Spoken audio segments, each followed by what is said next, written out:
Welcome to the Cultaholic Wrestling Podcast. If you like a lot of wrestling on YouTube, join our cult.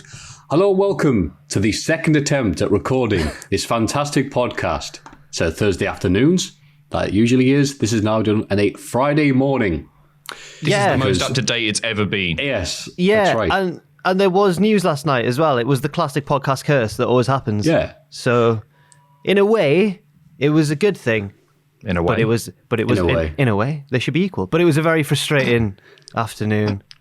It was tech issues galore. It was Discord. Yeah, it was Discord. It was, they're messing up. But there's an update that we've all just had installed, so I'm hoping that fixes it. That's right. See. Discord was broken irrevocably, could not be fixed, but the AEW doctor cleared it for action. Whee! You're watching the Cultaholic Wrestling Podcast. I am Maffew, joined by the fantastic leader of the Cultaholic crew.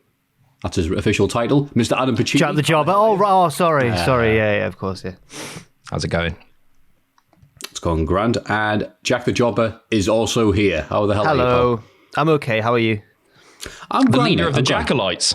Oh, it's good that. Oh no! Don't bring It is that good. back. Nothing against the members of the Jackalites. Get the face paint on. No, it was bad. Do you remember this, Maffew? Oh, I thought you were doing a pun on Jacobites or something. No, Acolytes. Jacobites. Acolytes, like the wrestling. yeah. It was when I. Is that where you got the acolytes thing on you? No. It was when I turned heel at What Culture. Started wearing a bandana and face paint, and the dislikes came rolling in. We did a thing. Aren't they likes if you're a bad guy? No, it was just because I'm not a very good actor. I'm not a very good actor, and we tried to do one of our silly little storylines, and it didn't go down well. Oh, what's that? That's Can you hear that's that? the fire alarm test. Oh, the test. It's a test. Yeah, All that's right. all right. We're grand. Because if another thing had gone wrong. Imagine. Yeah, on are this you, week's Maffew? episode, we find out that God hates Cultaholic. Yes, tremendous, mate. I love getting up early, starting the day the right way. Porridge, coffee, and talking bollocks with two cool people. Oh, The it's lovely. coolest. Yeah. The Jackalites. Acolytes. Did you do the thing that? Just like a J. Like a J, yeah. Did CM Punk get back to you yesterday, Jack? No. Did he not? Possibly, right. So if anyone saw this, I thought, right, I'm going to ask CM Punk a question on his Ask Punk hashtag. And I went, what's your favourite entrance of all time? Because mine's yours from Money in the Bank 2011. And then I put on, separate from that, a tweet saying, everyone, I've just asked Punk a question. If he doesn't reply, please don't rip it out of me. And then Adam... What did you replied to my question to him? Saying, come on, Phil. He hates being called Phil, first of all. Come on, Phil. Answer this lad's question. Answer this effing guy's question.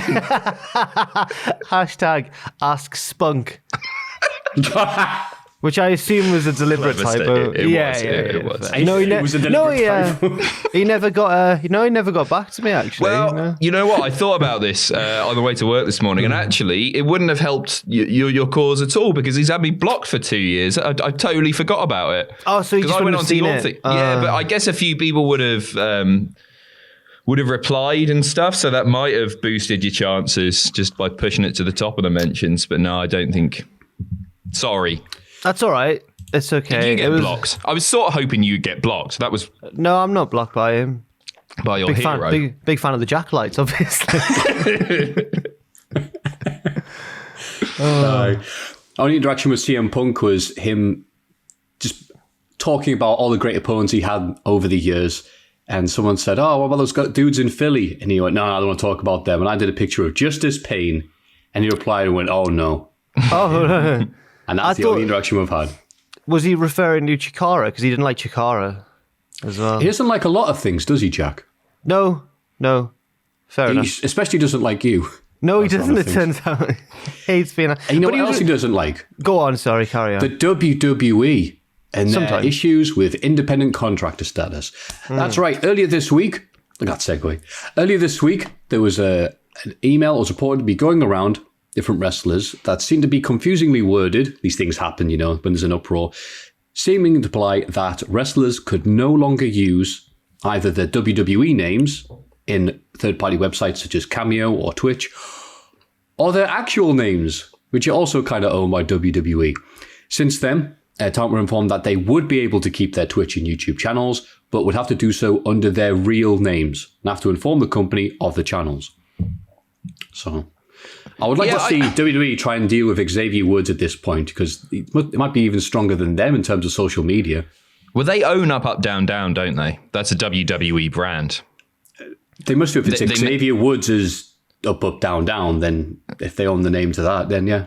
Yeah, I remember a few years ago, it all sort of like, I think he wanted to start it independently, and then they thought, oh, we'll have a piece of the action. To me, it's like it's the matter of them being independent contractors, isn't it? It's not so much. I can understand why WWE would want a piece of that pie, and it wouldn't surprise me if down the line they launch either they start up a partnership with Twitch, or they launch their own request a video service like Cameo or something like that, where they can take a cut of that. But saying that these wrestlers can't do such a thing at the moment when they're not employees, that's the issue. In what way are they independent contractors, right? If they can't even do that with their real names. But you can see where they're coming from when it's the WWE license names. That's their WWE product. Yeah, I sort of see the logic there. But yeah. But other than that, Andrew Yang, famous politician, is now using this to get the troops behind him and rallying. Other cynical Americans have said, a few other politicians have done this over the years. I think Blumenthal also used this, that he would hold Linda accountable for what his husband has done, and they did absolutely nothing when he got elected. So we'll see. But what's the guy's name again? Because I wasn't familiar with him. Andrew Yang or Dick Blumenthal? Andrew Yang. I hope on Monday Night Raw they've got an Andrew Yang that Vince does something horrible to. Andrew Wang Yang. Yeah. Yeah. It was like when he buried the Denver Nuggets because they'd ran the same building as him during the basketball. Oh, God, yeah. Was that when they did the 5-on-5 with Mr. Kennedy? Yeah, that was the match with Mr. Kennedy and Randy Orton. Yeah. And you had the baby faces were the Lakers. But the Lakers are like the Man United of basketball. So a lot of people, I assume, wouldn't like the Lakers. It was weird. So lame, isn't it? It's just the lamest. Yeah. I was skimming through a video the other day for a thumbnail or something for a list or whatever. And there was a fake Rosie O'Donnell in the back. And I've got a feeling she was like eating cake or something like that. What was the deal She wrestled Trump. Of course she did. Because they were feuding in real life. But it was Ace Steel, I think. Was it Ace Steel? It was Ace Steel. Yeah. It was one of the only times that the crowd have chanted TNA at a WWE show. Remember that? The glory days of 07. Anyway. And some news we missed yesterday, we'll do the podcast. Shows what a great week it was. The AOP have been released. Oh, God. Yeah, we didn't even mention that. That's a crazy one to be. Especially from WWE. Those lads, they're good. First of all, I like them. They improved a lot in NXT over the course of their run there. And then they could be like the next like Road Warriors, couldn't they? They're huge and they just batter people. And I don't understand. Maybe it's because they're injury prone, I guess. Or if one of them goes down, then they can't use the other one, that sort of thing. But you think that WWE would find a use for the AOP? I don't know. Yeah, they've got no other real team like them. I guess the closest is Viking Raiders, a couple of big lads, but they're very different, and it's another tag team that we've lost, whether they've been breaking teams up or releasing them or whatever. It's I think it's a real shame because I agree that they improved loads in NXT. I think they were really interesting, and I don't really see why they couldn't use one without the other, because they're both massive guys. Obviously they're more marketable as a duo, but when Razor gets injured, and why couldn't Akam have just been with Seth's boys? Because that was the original thing, wasn't it? Oh, they went in his stable. Yeah. So why couldn't you just have one? He's still a massive bloke. He would still be the biggest one there. He could be the enforcer or whatever. I didn't get it. No. In fact, do you remember the Rumble that was a couple of years ago, the one that was in an open air arena? Mm-hmm. On the pre-show of that, I'm pretty sure that Dawson or Wilder, but I think it was Dawson, teamed with one of AOP in a weird pre-show match. Wasn't it? Yeah. But I liked it because it was unusual. I think their partners were like injured or something. I don't know, but they used him still. They lost, didn't they? I don't know. They might have. Okay, right. I think it was a tag title match, if I remember correctly. It might have been in the build-up to Zack Ryder and Kurt Hawkins winning the belts, but I'm not sure. Yeah, all right, Yeah. okay. Wasn't a great time for the tag titles. I liked them winning it at Mania. It was fun. Not AOP. The other lads. Yeah, AOP's highlight on the main roster. Yeah, main roster brand, I think, involved Drake Maverick and Piss. Oh, not that angle. Yeah. Well, hopefully they get used somewhere else better. Yeah, I don't want to be all like, oh, AEW should sign them, but AEW should actually sign them because they're really unique, aren't they? Yeah, anywhere. Yeah. Well, yeah, you're right. Anyway, but NXT UK, get him in. Villain from Blackpool, sons of William Regal. Johnny Saint as the manager. Akam Saint and Razor Saint. Never spoke to me or my sons ever again. We will batter though. WWE Hall of Famer and longtime WWE employee Gerald Briscoe tweeted Thursday, just after the podcast, that WWE Chairman Vince McMahon informed him he has been let go for the company after 30 plus years of loyal service. Briscoe said he was okay with the decision and still plans to help talent when possible. It's a shame. I thought, by the way, we were talking about this when we were outside yesterday. And the news had just come through, and we were like, "Oh, Gerald Briscoe's just been released," and we all just sort of went, "Oh, how old is he?" And I said, "Oh, he must be in his 80s by now." He's not. He was either 72 or 73. He's younger than you'd think. He's still got a few more matches in him. Well, I think he's just been there forever. He's a loyal company guy, but at the same time, I have no idea what he actually does. He's just one of the stooges, isn't he? He's just one of Vince's right-hand men. So I guess he does everything. Bit of everything. I think Sam was saying, is he a scout? Some kind of talent scout? I thought Regal was the head talent scout. Yeah. Maybe that's changed since NXT. No, because Regal's over there. What am I talking about? No, I think he is. He's the one that turned up all the Evolve shows and that, isn't he? As football manager players will know, you can have more than one scout. You can have a scouting team. You know. Yeah. I agree. Yeah. So you always say that. It's one of your principles, actually.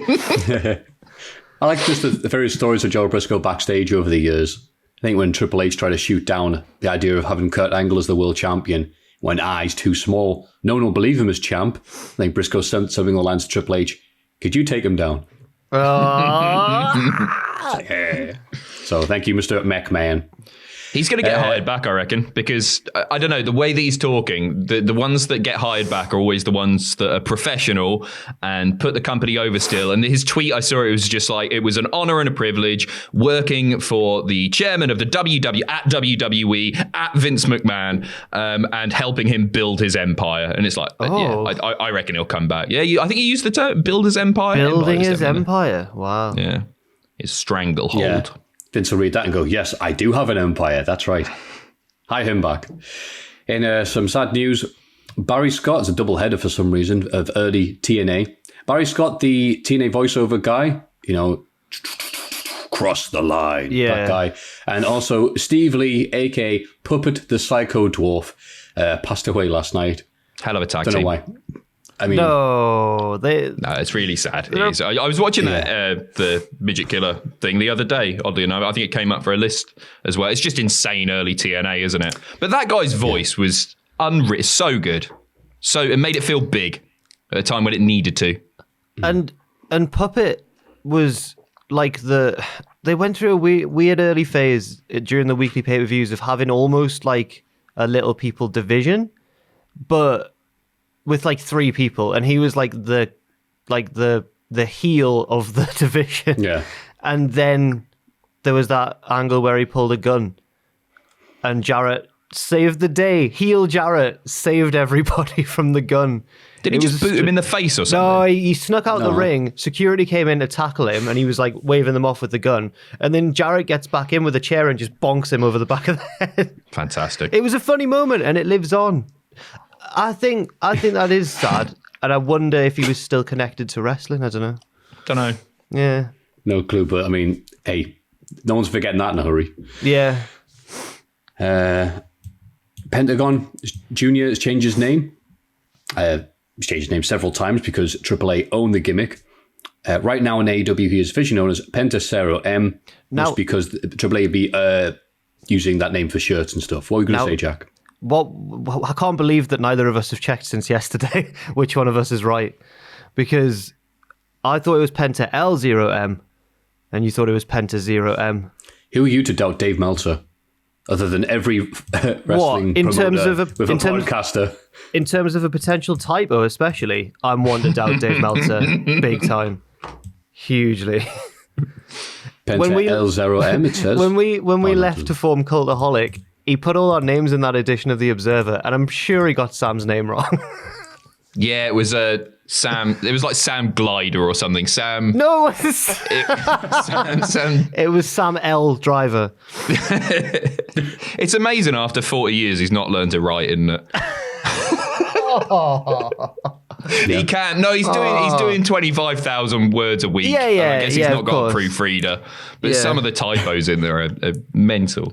It'd be 10,000 if you took out all the alliteration. And another news. AEW had a little show called All Out. And if you've not been paying attention to any wrestling-related news, we'll happily inform you it's probably the worst received pay-per-view they've put out so far. Because it was the worst pay-per-view they put out so far. Yeah, that's one of the reasons why. Yeah. Thank you. I'll go through the matches. We'll try and be brief because I think we talked about this yesterday a lot. Big Swole defeated Britt Baker in a dentist surgery in the tooth and nail match. Crap. This was a cinematic match. I don't feel anything when these are happening, but maybe you did. Oh, Pacitti didn't. What about you, Jack? I thought it was in the wrong place on the show. I agreed when people before the show were saying, because it was originally on the pre-show and then everyone was saying, no, they deserve to be on the main show. This feud's been building up for a while. Britt Baker's always great value. And they put it on the main show, which I agreed with, but I don't think it should have opened because it just sort of set the wrong tone for me. Yeah, great TV feud, but obviously Britt Baker's not ready to have proper matches just yet, so I don't think it should have even happened.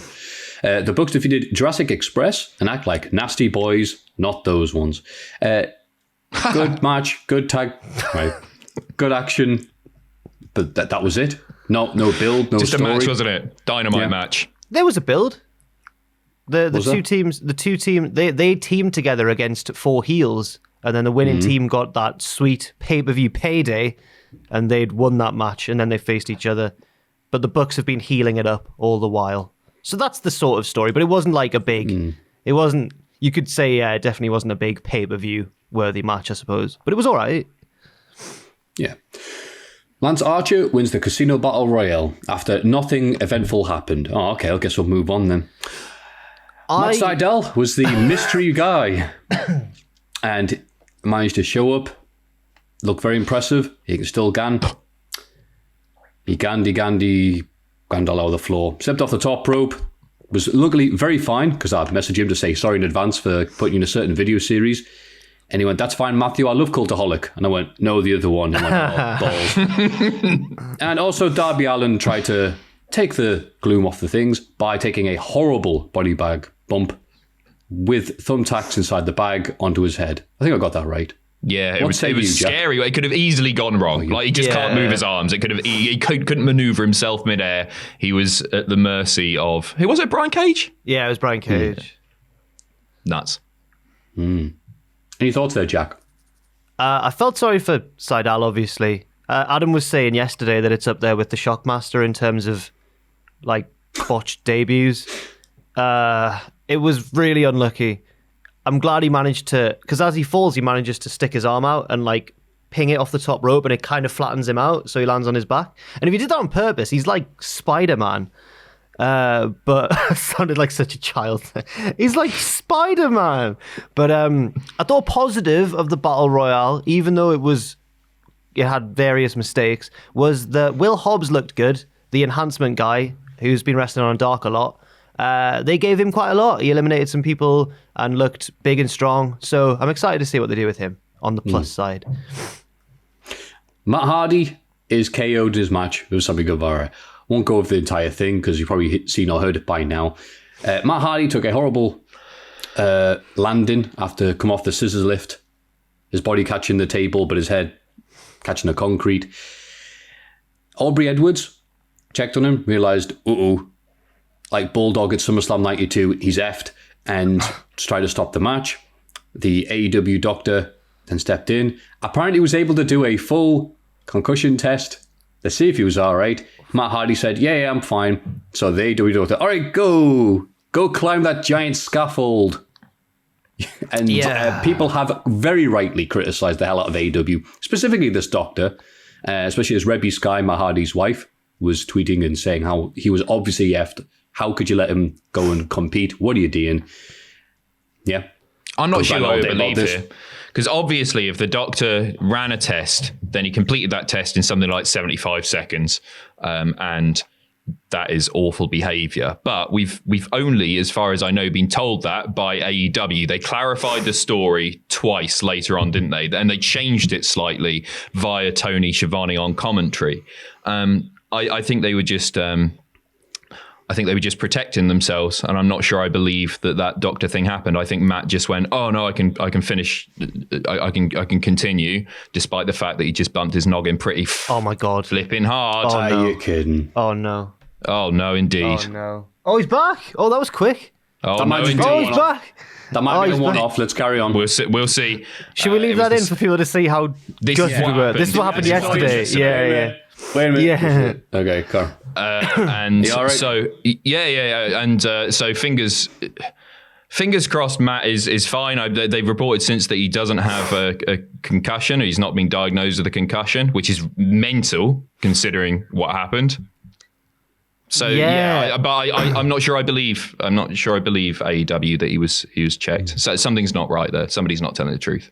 Yeah, I wonder if it's I wonder if it's a product of AEW being run by essentially a very rich wrestling fan and then a bunch of wrestlers, and there's not many sort of official types in place beyond that. Because if it was in WWE now, they'd have stopped the match because there's all different types of personnel backstage.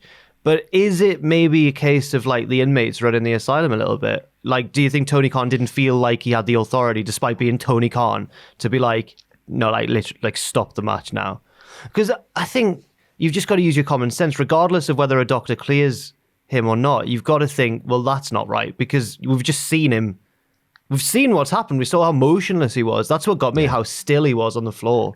I don't know. It's a bad one. It shouldn't be Matt Hardy's decision either. Matt Hardy shouldn't be able to go, I feel fine. Let's crack on with it. He's just been unconscious. Yeah. Of course, he was rattled majorly. Yeah, it's not. I've seen people complaining on Twitter saying, well, it was a Matt Hardy has to leave AEW match. Who cares? Like, obviously, the safety of the performers is paramount. But even if you want to get into that argument, there are very easy ways with booking to fix that. It's Matt Hardy. You can come back as whatever he wants in a week's time, and nobody would care. Baffling, some of the reactions to it. Yeah. Yeah. Plus, 75% of the audience of AEW watch Being the Elite every week. They know it's fake. Anyway, Hikaru Shida retained the women's title against Thunder Rosa, and I thought it was a good match. They got plenty of time, about 17 odd minutes. But it doesn't matter the quality of these matches to be going further on. It's really hard to come back from something like that and go, come on, guys, you excited for a rest of the match? You're like, is Matt Hardy alive? Yeah. Like, exactly. I'm not really invested in this wrestling right now. But they did a hell of a job. They really did. I thought it was a brilliant match. And it wasn't going to distract us from what happened. And I think some of the negative sentiment towards this pay-per-view is very much just because Matt Hardy looked like he'd really, really hurt himself. And it was deflating. It ruined it for the rest of the thing. I remember when I was streaming, it was getting on in the show a bit, and it was a long show. It went, including the pre-show, 4.5 hours. I've been sat there. Oh, no, without the pre-show, it was nearly 4 hours. Oh, was it? Right, okay. Yeah. And I remember one comment, it got to me a little bit. It said, oh, your heart's not really in this anymore, Adam. And I was like, well, it actually is, because I really, really love wrestling and I enjoy streaming. And I'm sorry I'm not being as animated as possible, as I normally would be, rather. But Matt, it just sucked the life out of me. And I think a lot of people, something amazing would have had to happen to really pick it up and make us forget that even briefly. Yeah. It was... I felt bad for the other wrestlers, especially Shida and Rosa, because they had to go on straight after it, and it was a impossible situation. But they really did make the best of it. And I think Thunder Rosa's back on Dynamite soon, defending her NWA belt against... It's either Ivelisse or Diamante, one of that tag team. I can't remember which one. But it's good it's good that she's back. She's really, really good. I didn't know much about her beforehand. I didn't watch too much NWA, but instantly just a fan because she's so charismatic and good in the ring. I said that like it was a novel thing. She's charismatic and she's good. In a way. Yeah. I like her because she was on Cultaholic. With Tom's thing. Desert Island Grabs. Oh, man. That's right. Cody's pals beat the Dark Order with Dustin getting the pinfall. Brody Lee blames Cabana, as we all do. I know why this was on pay-per-view. They've done an alright job building it on TV, but with a 4-hour show like this, I don't think this could be left off and nobody would have noticed. Yeah, agreed. I've just thought there that they would have had to kill some extra time, wouldn't they? Because of the Sammy and Matt Hardy match. So maybe I can't think which match went longer though. To be fair, probably all of them. Maybe, Every single one. I thought it was okay. I liked that it led into what happened on this week's Dynamite. So for that, I liked it. But you're right. It's a big multi-man tag match that could easily have happened on a TV episode. Yeah. And then FTR win the tag belts from Hangman and Omega. Omega storms off and leaves a devastated Hangman left in the ring. Big Z just says the highlight of the show. If it did go 30 minutes, but as you said, Jack, it's a very good point there that they probably had to extend the time because of Matt Hardy. I think this match was already going 30 minutes, maybe. No, fair enough. But yeah, I was there just to see the storyline development. I got that. I was happy. Yeah. Good match. I saw people saying that it wasn't as good as they expected and that they felt a little bit disappointed by it. First of all, I'd just sort of repeat what I said a minute ago, which is that nothing was going to ever massively impress after the Matt Hardy incident. But also, I think the fact that it was technically sound and the storyline advancement was fantastic as well. And just everything in it made sense. Psychologically, everything worked. So I thought it was a really solid tag match. Yeah, maybe it wasn't as high energy as some people might have been expecting, but I still really enjoyed it. Long though. Apparently it was incredibly hot and sweaty in that arena in the heat and having to go 4 hours. So one of the reasons why the crowd were dying out is because they were tired.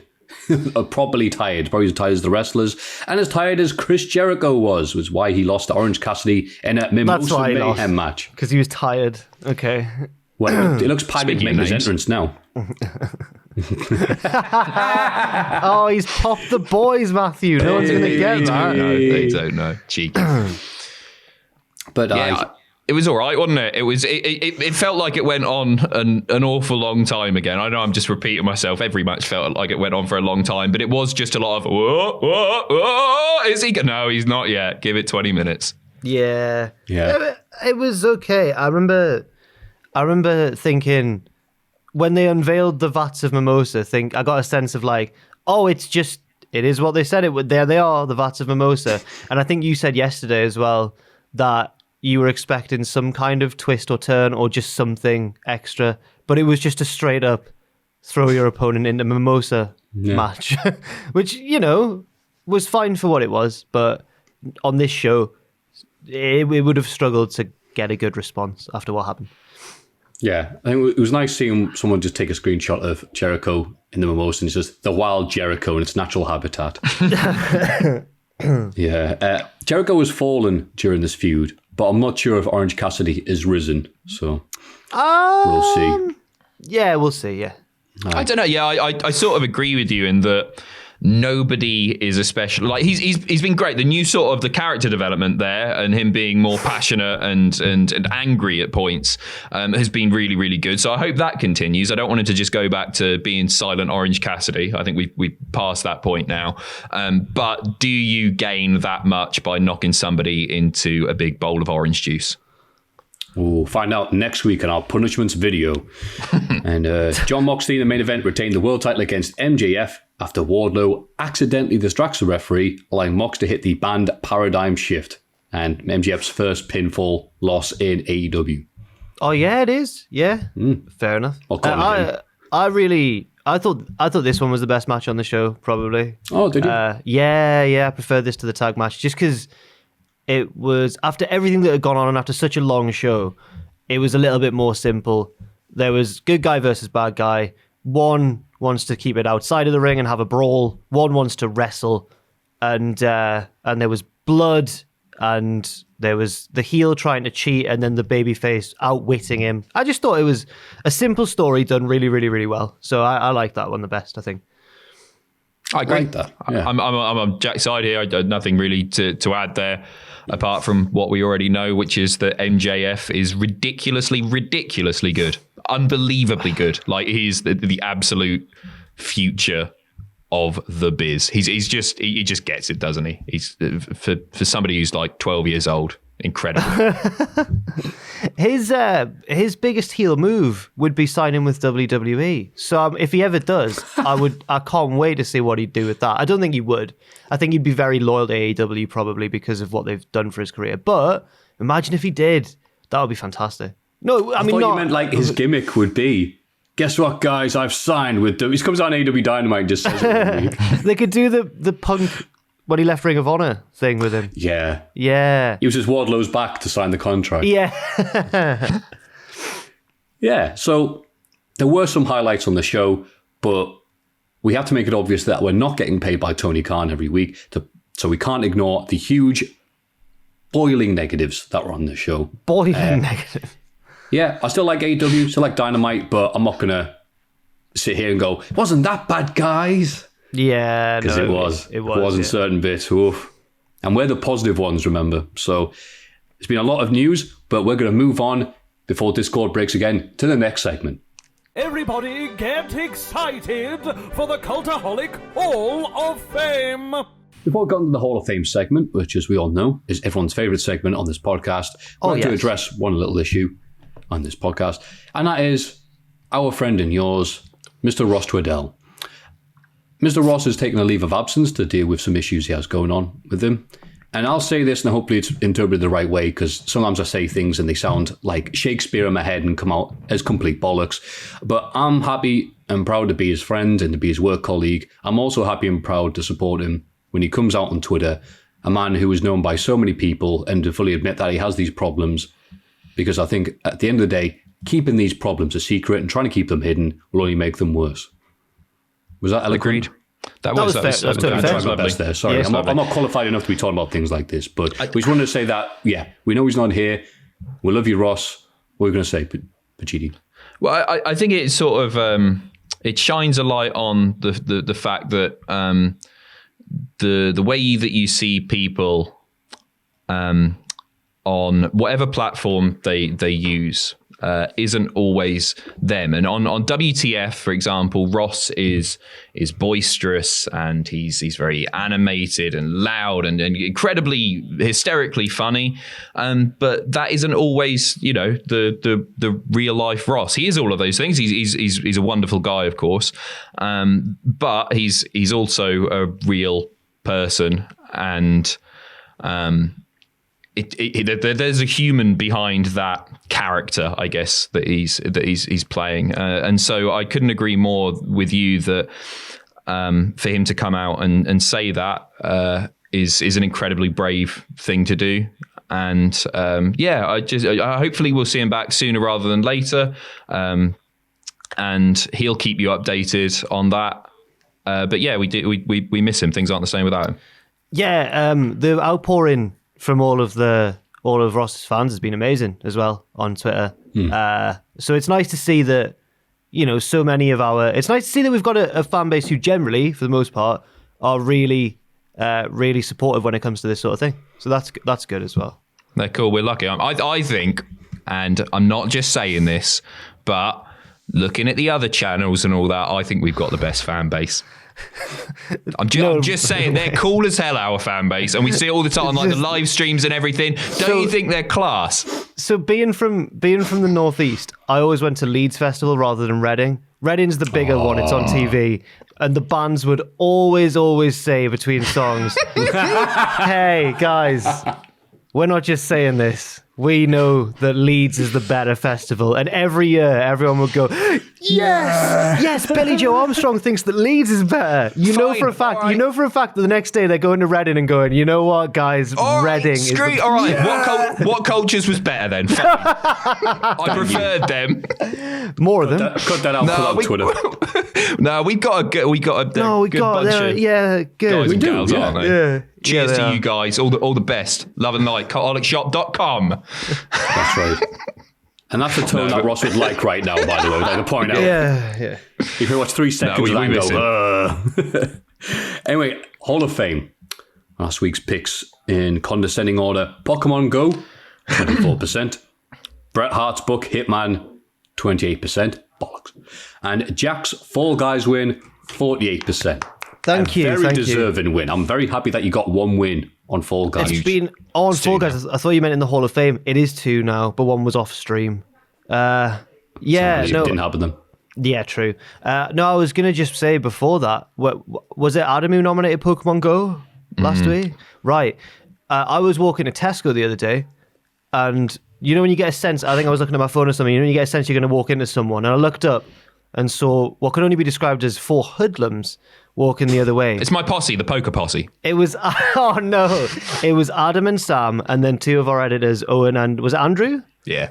Yeah, and they were all just swaggering back from that direction. And I was like, oh, you're right. And they all were like, there was genuine excitement in their voices. They all went, you don't need to worry, Jack. You don't need to worry. It's under control. It's under control. You know, when someone's not in on what's going on and everyone else is proper like boisterous about it. And it's because that wasn't that. That is what it was like. And they were so excited. And apart from Sam, who was miserable, but they were so excited. And it's because they'd just been to take down a Pokemon gym. So take down raid, one, actually. Raid a Pokemon gym. Sorry. Very, very successfully. I'm not gonna lie. I did a lot of the work there, but I am a considerably higher level just because I've been putting in the hours on Pokemon Go. Somebody, oh man, I can't remember his name. I think it was Lewis. Is his name Lewis? Is it Jamal? I can't remember his name. I can't remember it, but he keeps sending me invites to raids in Toronto, Ontario, Canada. And because of him, I can't even remember the Pokemon's name, but I caught this massive one with a skull. I'm only using it to help me walk. I mean, I can walk without Pokemon Go. It's not like but every day now I'm doing Pokemon Go. I don't go home until I've done my 10,000 steps. I banned myself from stepping through my door without doing that. And Pokemon Go, it just helps me out, as I explained last week. Where was the gym you took down yesterday? Because it's normally normally a real building, isn't it? It's normally on a real thing. Just past the pub at the end, Ernest, is just past there. It was like a 3-minute walk down the road. Nice. We battered the gym in 2 minutes, not even that, 90 seconds. Yeah. And we all managed to catch whatever it was. A pachinko? I can't remember what it was. No, that's a Japanese game. Yeah. Arcade game, isn't it? It's a little cat thing. A minko, I can't. Something. I'm not good with the names. Fair enough. Well, I'm glad that it went really well for you and the lads. The Poke Posse. Thank you. Yeah, I love you doing 10,000 steps a day and you don't know the names of any of the Pokemon. Oh, I know that I could do the first 151 in order. Is that a challenge? No. I've got to do rest of the week today. No, don't. Gotta catch a ball.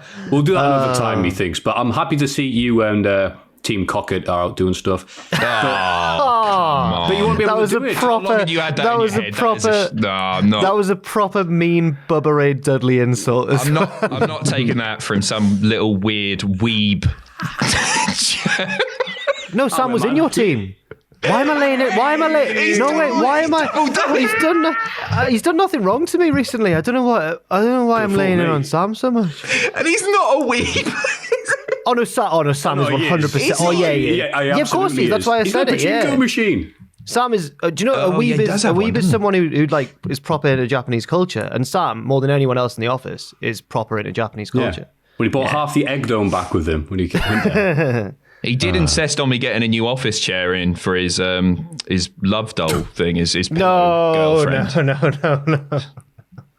No, what's even funnier than that is, I swear to God, you said he did incest. Yeah, you said incest. He did incest, yeah. I should clarify. What a Freudian slip. Just in case anyone's got the image of Sam trying to get a sex doll back through airport customs. He didn't. No, he didn't. No, he did. Come on. Just because you've rizzle-razzled him twice there doesn't mean you should lie about Sam's That's my thing. Little I've phrase. Adopted it. Like you've adopted me. Do you know, I was watching one of your... I was telling you I was watching one of your old British TV streams the other day. Yeah, good choice. Good then. And you said in it, you went, oh... They've absolutely rizzle-razzled them there. And instinctively, I got angry. And then you said, as I got angry? I was like, oh, that's my thing. And then you went, as Jack the Jobber would say. And I was like, oh, he's giving me credit. Then I realised that I actually took it from my mate, Tom, from outside of work. So I've got no right at all to... In fact, I've taken that catchphrase from him and broadcast it on a bigger platform. So...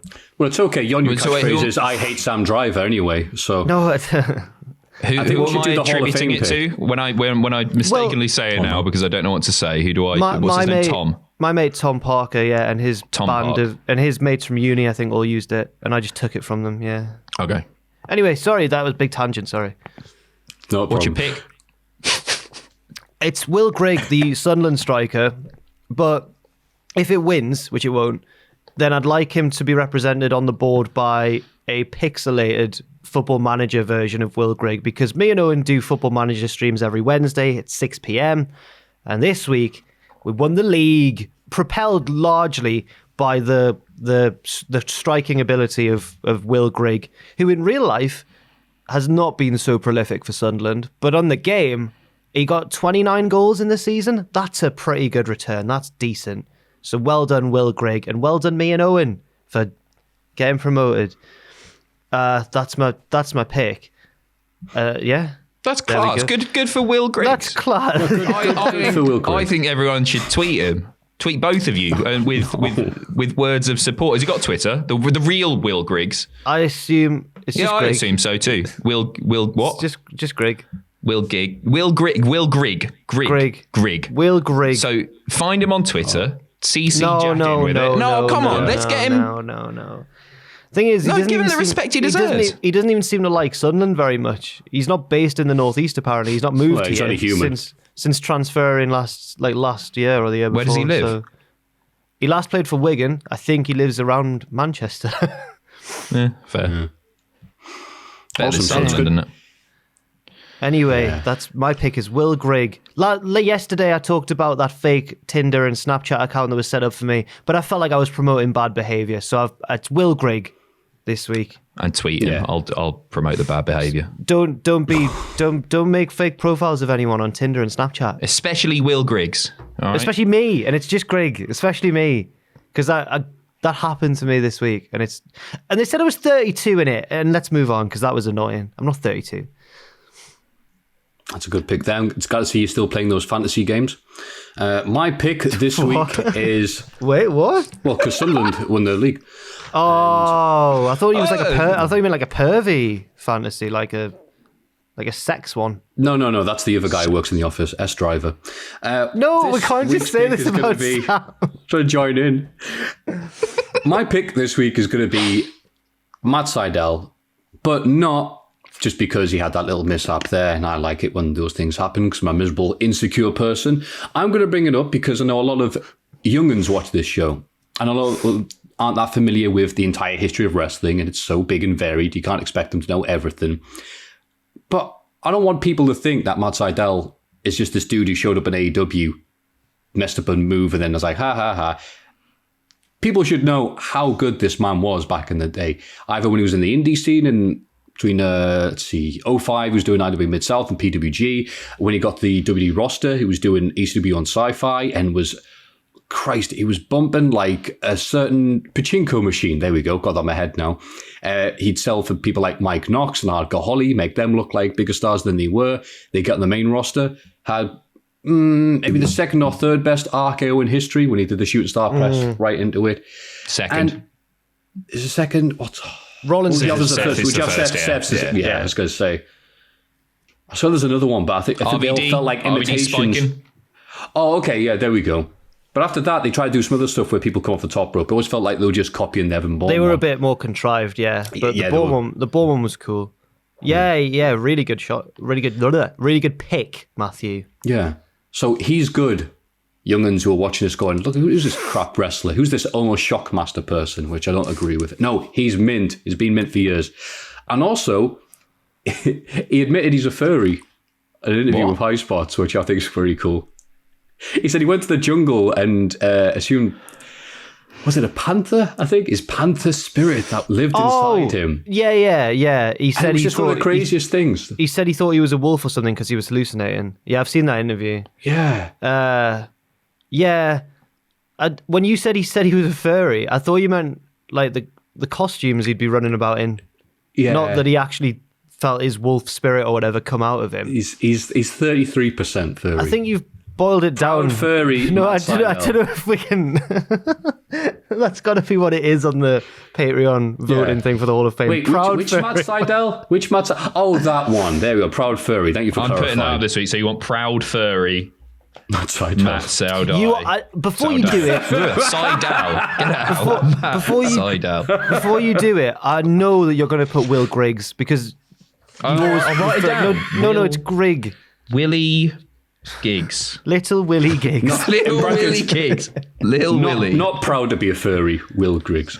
Non-furry. It's just Grigg, but yeah. I'll get it right, don't worry. You must have heard the song, Adam. It was sweeping the nation for a time. To the tune of Freed from Desire. Will Griggs on fire. Your defense is terrified. Will Griggs on fire. They do that for everyone. What are you on about? He was the originator. He was one of the first. It was because he was playing for Northern Ireland and doing really well, so that it caught on. It went viral because of Will Grigg. Okay, fair. Doesn't score for us though. Will Griggs. Grigg. Yep. Mine is. I was talking to my mum this week. Mine's crap, by the way. This week, Will Grigg is in with a genuine chance of winning here. Wow. Go on, furry. I was talking to my mum because there was a book that I couldn't remember what it was called. It was called Room 13, by the way. It's like a kid's horror book. Do any remember it? It might be a bit. I think it was released in 1988 or 89. These kids go down to Whitby, I think. Oh, and really? There's a really. And there's a door that. There's a door in the hotel that isn't. Where's Whitby again? I have no idea. I feel like there's more to it than that town. I feel like is Whitby near here? That's why I said really, but that's Whitley Bay, isn't it? I was maybe thinking of Whitburn. There's a Whitburn near Sunderland. Whitby, Georgia. I don't know where. Anyway. I think it's a seaside town. Now I seem really stupid. Just like they went to Whitby. No, what? Wow, what a crazy book. We could stop the vote there. Christ. What happens then, Pacitti? There's a door that disappears during the day but is visible during the night. I don't remember much more. It's one of those like Reddit tip of my tongue things, and it was doing my head in that I couldn't remember it. So I had a 30-minute back and forth WhatsApp chat with my mum, and she finally figured it out. God bless her. Also, she found, while she was looking through my stuff trying to find this book, because I was convinced that I still had a copy. I don't. It went to the car boot. She found a school textbook with the back cover with a fantasy lineup for a festival that I created called Funstival. Let us guess some of them, please. Don't just tell us who you've put. Yeah. Funstival. First of all, how old were you at the time? 14, 15 maybe. Okay. It was high school, maybe even 16. Might have been. So old enough to know better is what you're saying. Spoiler: there's no Travis. Oh, that was my guess. Oh, no, right. I think I should give you the theme. So the theme is, the reason that I'm pitching this here is because I think it's a genuinely great idea for a festival. And we know we have some big famous musicians. Well, one, Lewis Capaldi. He's got industry connections now. If he's listening to this and he thinks, oh, Jesus Christ, Adam Pacitti's Funstival with MC Adam Pacitti. Funstival, right. That's the word. Get the branding in. And if he thinks that's a good idea, we could put this on. Okay. Then, he's got my email address anyway. So, because I think it's a great idea. The theme is bands that are fun. things that you would love, you'd have a good old bloody knees up to. Now, just enjoying yourself. There's no pretentious bollocks here. Don't expect Sufjan Stevens or any of that crap. Or Lewis Capaldi. Oh, yeah, no, that because he does very miserable songs. Yeah, no, he's not invited. I'm just saying. Oh, he's not invited. No, of course not. He's rubbish. He's not rubbish. No, I'm joking. It was a joke. All right, I'm worried that he listens to this still, and he'd very bury us. popular. He's very popular. Very popular and presumably rich also. Yeah. Cultaholicshop.com. So yeah, have a guess anyway of the names on there. Fun with that's a big clue as well. Having a knees up. All right, junior, senior. He's got one. Junior, Madness. senior is not on there. 1 point for Maffew. I've got 7 names here. Bad manners. Bad manners are not on there, but they should be. So it's 1 point to Maffew. What time was this? Would have been what, like early mid 2000s? When you were some of the 14 bands are 15? from way before. Oh, because I was going to say Craig David. Craig David is not on there, nor is he fun. Yeah, he is. No, he's not. He's a miserable Right, good. Rewind, Kez. He's really fun. Where's me piss bag? Right. Any more for any more? Yeah, Matthew's winning with 1 point. Elbow's probably a band that you think are fun. No, they're not on there. Okay. Real Big Fish. Oh, No, shout. good shout though. Pulp. Not on there.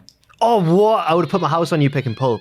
They are a fun band. You're going too much with what you know about my actual music taste and not thinking about what That's why I said bands junior are fun. senior. Okay. Junior senior are a great band, but they've only got one song, haven't they? They Which do. is a banger. They've also got Rhythm Bandits, which wasn't as good. The Proclaimers. Oh, They're on shout. there. That's Oh two, my that's God, two. he's got 2. He's done it. Okay. I'm really struggling here. Cyndi Lauper. She's fun. No, Cyndi Lauper's not on there. Black Lace. How Black Lace are on there. How are you getting these? He's done it. No. He's rizzle-razzled you, thanks no, to Tom Parker. Tom Parker. Cyndi Lauper is fun. The reason I said Cindy was because I thought, well, which song when a song comes on and you're out and you go, oh, what's the one that, and for me, it's often girls just want to have fun. Great Hence intro, the great name, song. Yeah. And then he said Fleetwood Mac, a really tumultuous group. They're not fun at all. They're not. Heaven 17. Who? Temptation. Stronger and higher. Oh, yeah. No, whatever. they're not. So we got- sorry, if Matthew gets one more, just throw him at me. If Matthew gets one more, he's won. It's a best of 7, I've isn't got it? the theme now because we've got people like the Huge Proclaimers. comeback needed here, and you're not going to get So it. who we got so far? Proclaimers, Madness. Proclaimers, Madness, Black Lace. Okay, Black Lace, crap bands like that. Who did the? I think that was them. Wasn't that Black Oh, Lace? they were arguing. It was No, by Black Lace. Jive Bunny. Was one of them? God. Is one of them Daniel Bedingfield? Piss off, Jack. I am thinking too much about what you would want to see at a festival. Thinking of one of those type of bands. You're so Madness. Think Madness. Oh, Specials. No. What? When someone says Madness, think of No. another band. You think the Specials? Where are they What? from? Where they're from? I don't know. Oh my God! Let's just keep. He's gone. We'll never know. Where are Madness from, Maffew? Funstivals on He's back. fire. He's Back. Where are Madness from? And I might get it from that. I think they're from there. Maybe they're not. No, maybe Well, they're. well, I Can I thought please they have were this clue? Cockneys. Oh well, then. Isn't Suggs a Cockney? Yeah, probably. So we need another band from small town London. Oh my God, Chaz and Dave. No. He's got it! Matthew has won the best of 7. Congratulations. 4-0. Clean Huge. I've sweep. genuinely been marking that down there as well. I would go the to ones that. that you missed were Go on. GLC, the Goldie looking chain. What? Bit of fun, aren't Nice. they? Yeah, all right. I was young. Don't have a go. I haven't written this up now. Oh, Adam and the Gants The on there. Lancashire Hot Pots we would have played. Yeah, the Lancashire Hot Pots. The who Lancashire did, Hot Pots. Chippy Tea and that. Nah. They've done. You'll remember one when MySpace was big. Oh no, he's turned emo. Dressing Yeah, like yeah. a goth fan, he's let himself go. Yeah, Used to be listening to Simply Red. Now he's listening to Fall Out Boy instead. Really so they're fun. on there. So much fun. That's That okay. is, no, it is fun. Yeah. Egg, sausage, chips, and beans. Wait. Have they got? Egg, sausage, chips, No, and no, beans. that's not- Egg, that's sausage, not- chips, and beans. I thought it was going to be egg, sausage, beans, and beans. Sausage, beans, and beans. Now, What else? Chippy Tea. Yeah, carry on. Have they got more than one song? More than one big song? Yeah, I've just done 2 there. You've rejected... Oh, that was 2 separate songs. Okay. They were never really... He's Turned Emo was quite big back in the day. I think that's why it was on there, because I liked it, because it was on MySpace. In the same vein as... He must be emo. I don't jump around when I go to shows. Oh God, I forgot about that. One? Yeah, it's a bit of a piss taking one. Do you remember Being a Dickhead's Cool? I was literally about to say that's such a good one. It's a great song as well. It is. Got on my bus from Cambridgeshire. It's so good. What's the way? It's like I'm just writing a new magazine. It's all about my balls. Yeah, it's so good. I organise a vegan crunk night. Anyway, what's your final band? Sorry. It was the Bare Naked Ladies. Oh, yeah, they are fun. Very fun. They are band. fun. Very they fun band. They'd be headlining Sunday night, close the show. Yeah. The Chinese chicken. What are they on about? Adam Pachiti's Vegan Crunk Night / Funstival. If you want to book it, then you've got to at least mention me. There is a podcast which I listen to and have been listening to recently. Have any of you seen Twitter funny man Johnny Sharples get tweeted at any point? He is running a podcast with another person who I can't remember, called Yourstable or something like that, where basically you go on and you do your ideal. It's like Desert Island Discs or Graps, but with that sounds fun. Festival lineup. They choose 3 headliners. And you know Chippy Tea from Corrupt Asim Chowdhury's? He did one called like Murder Fest on a desert island, and it was Tupac, Biggie, and John Lennon. And then he says at the end of the performances they get shot. And he said, but on the final night after Lennon's finished, then it turns into like the Hunger Games, because the boat's only big enough to take half the people away, so they've got to murder each other to get off the island. This was his festival. It's the very opposite of Funstival. It's not fun. Good. I'd like to see them perform before they got shot. Yeah. I've seen McCartney. I've never seen Lennon, for obvious reasons. But I have seen the Apple Beatles, the Isle of Wight's premier Beatles tribute act. Oh, no. Well, that was great. And I enjoyed that more than the actual Hall of Fame process. Yeah, that was fantastic. Look at all the lonely people talking about this amazing thing that we've just been talking about for about 45 minutes. I think Ross is going to have an even longer time off than he was previously anticipating after seeing this. But don't worry, you lads. We're actually more on track. We're actually more on track than we were yesterday at this point when it stopped recording. So it's actually going well. It's better as well, isn't it? We'd only just finished the news. We'd only just finished the news yesterday. By this point, crazy. What were we thinking? Blabbing on about the bloody Young Bucks tag match at WWE. We want to hear about. We want to hear about the Hot Pots performing at your festival. I want Chippy Tea, Chippy Tea, Chippy Tea. It's about chips. So you can vote for those. Patreon.com/Cultaholic. Vote for one of these 3 fabulous picks. Jack picking Will Greggs, however you want to spell that name. I've got it here, Grigg. Will Grigg. Little Willie Grigg. Little Willie Grigg. Madseidel. No, Proud Furry. Madseidel. Don't let that get in the way of a perfectly good vote. And finally, Adam Pachiti's. Adam Pachiti's Funstival. No, what was it? The vegan crunk. No, ignore that. That's from a different. That's someone else's IP. I would be billed as the MC as Constable Funstival. No, Constable Funstival. God, that's a mouthful. But that would be my title, and I'd come out and I'd have a really loud shirt on, and everybody would be going mental. Big bow tie. Pachiti's on fire. Funstival is brilliant. Pachiti's on fire. It's just such Sign up to the Patreon, please. Such a dark window into his soul. Please go on to patreon.com/Cultaholic and vote for Pachiti's thing, because Monday following, he won't be able to meet up with his Pokemon Go crew due to government guidelines. Thank you very much. This is This Week in the Wrestling. It's this bloody week in the wrestling. This week in wrestling. It's SmackDown. I can't do that anymore. Girl, look at me hating SmackDown, because it's actually interesting right now. I mean, I've not sat down and watched a full episode. Don't be stupid. But I have watched the highlights on YouTube, so let's get to them. Heyman and Roman open the show.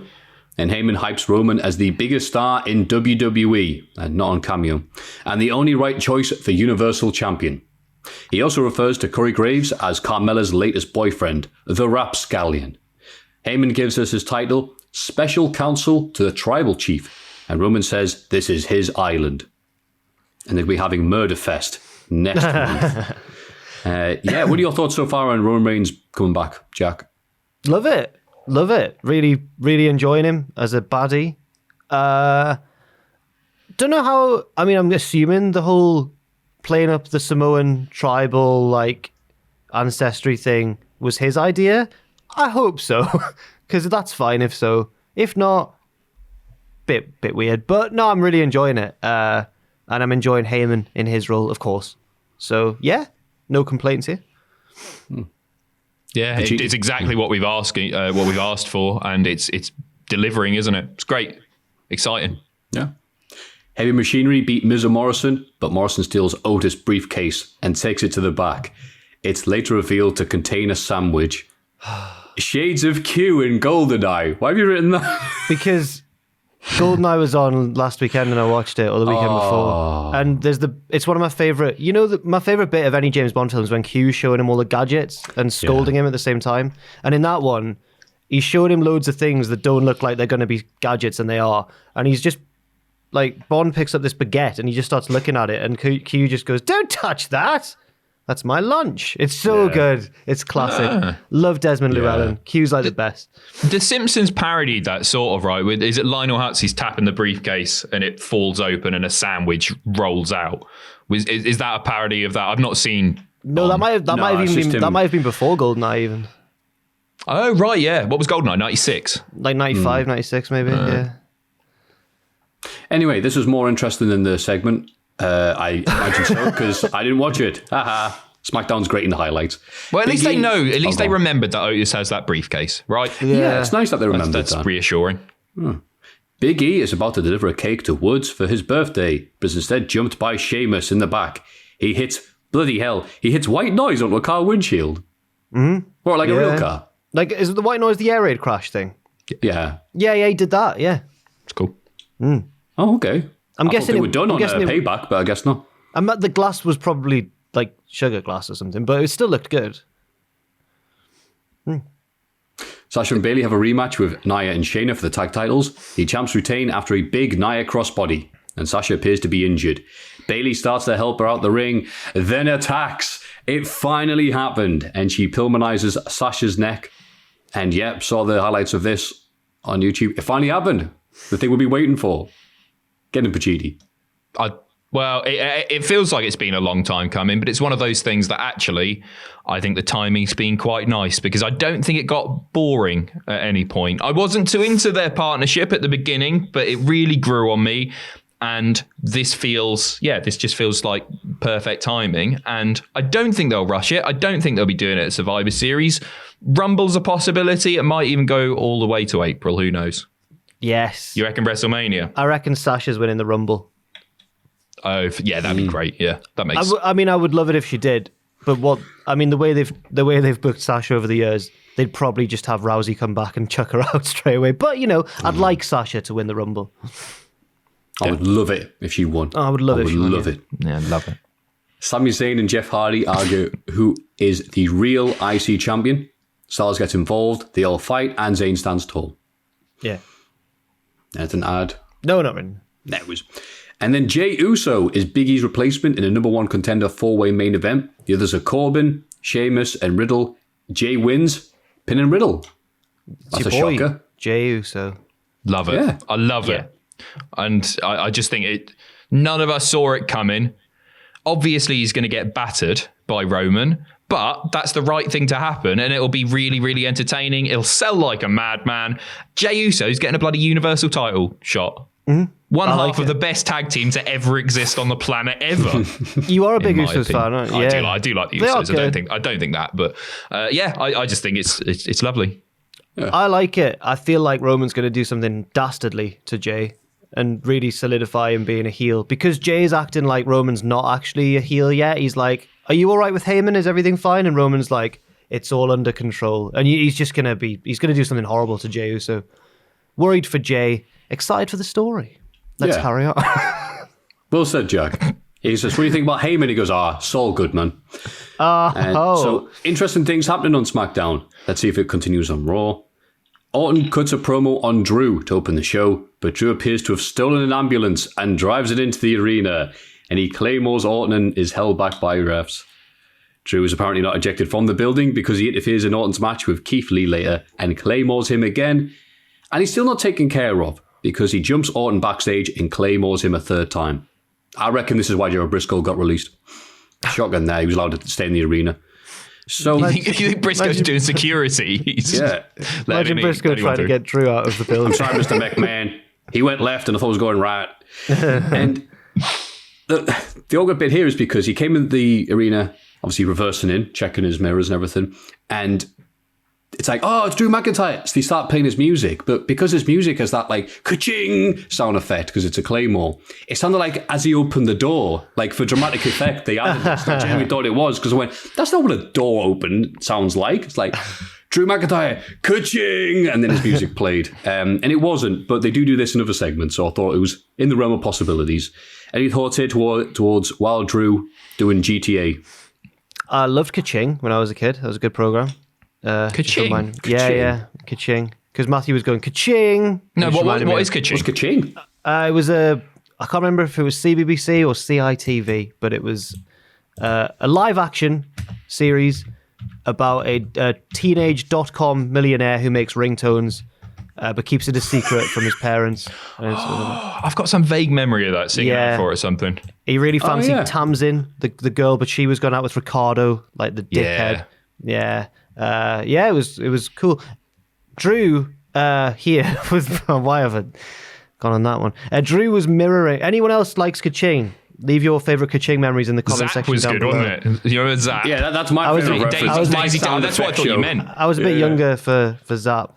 I was scared of her. Good. I think was she like the girl with the freckles drawn on her face? Yeah. I was scared of her as a kid. I was really terrified of her. She was like a female Dennis the Menace.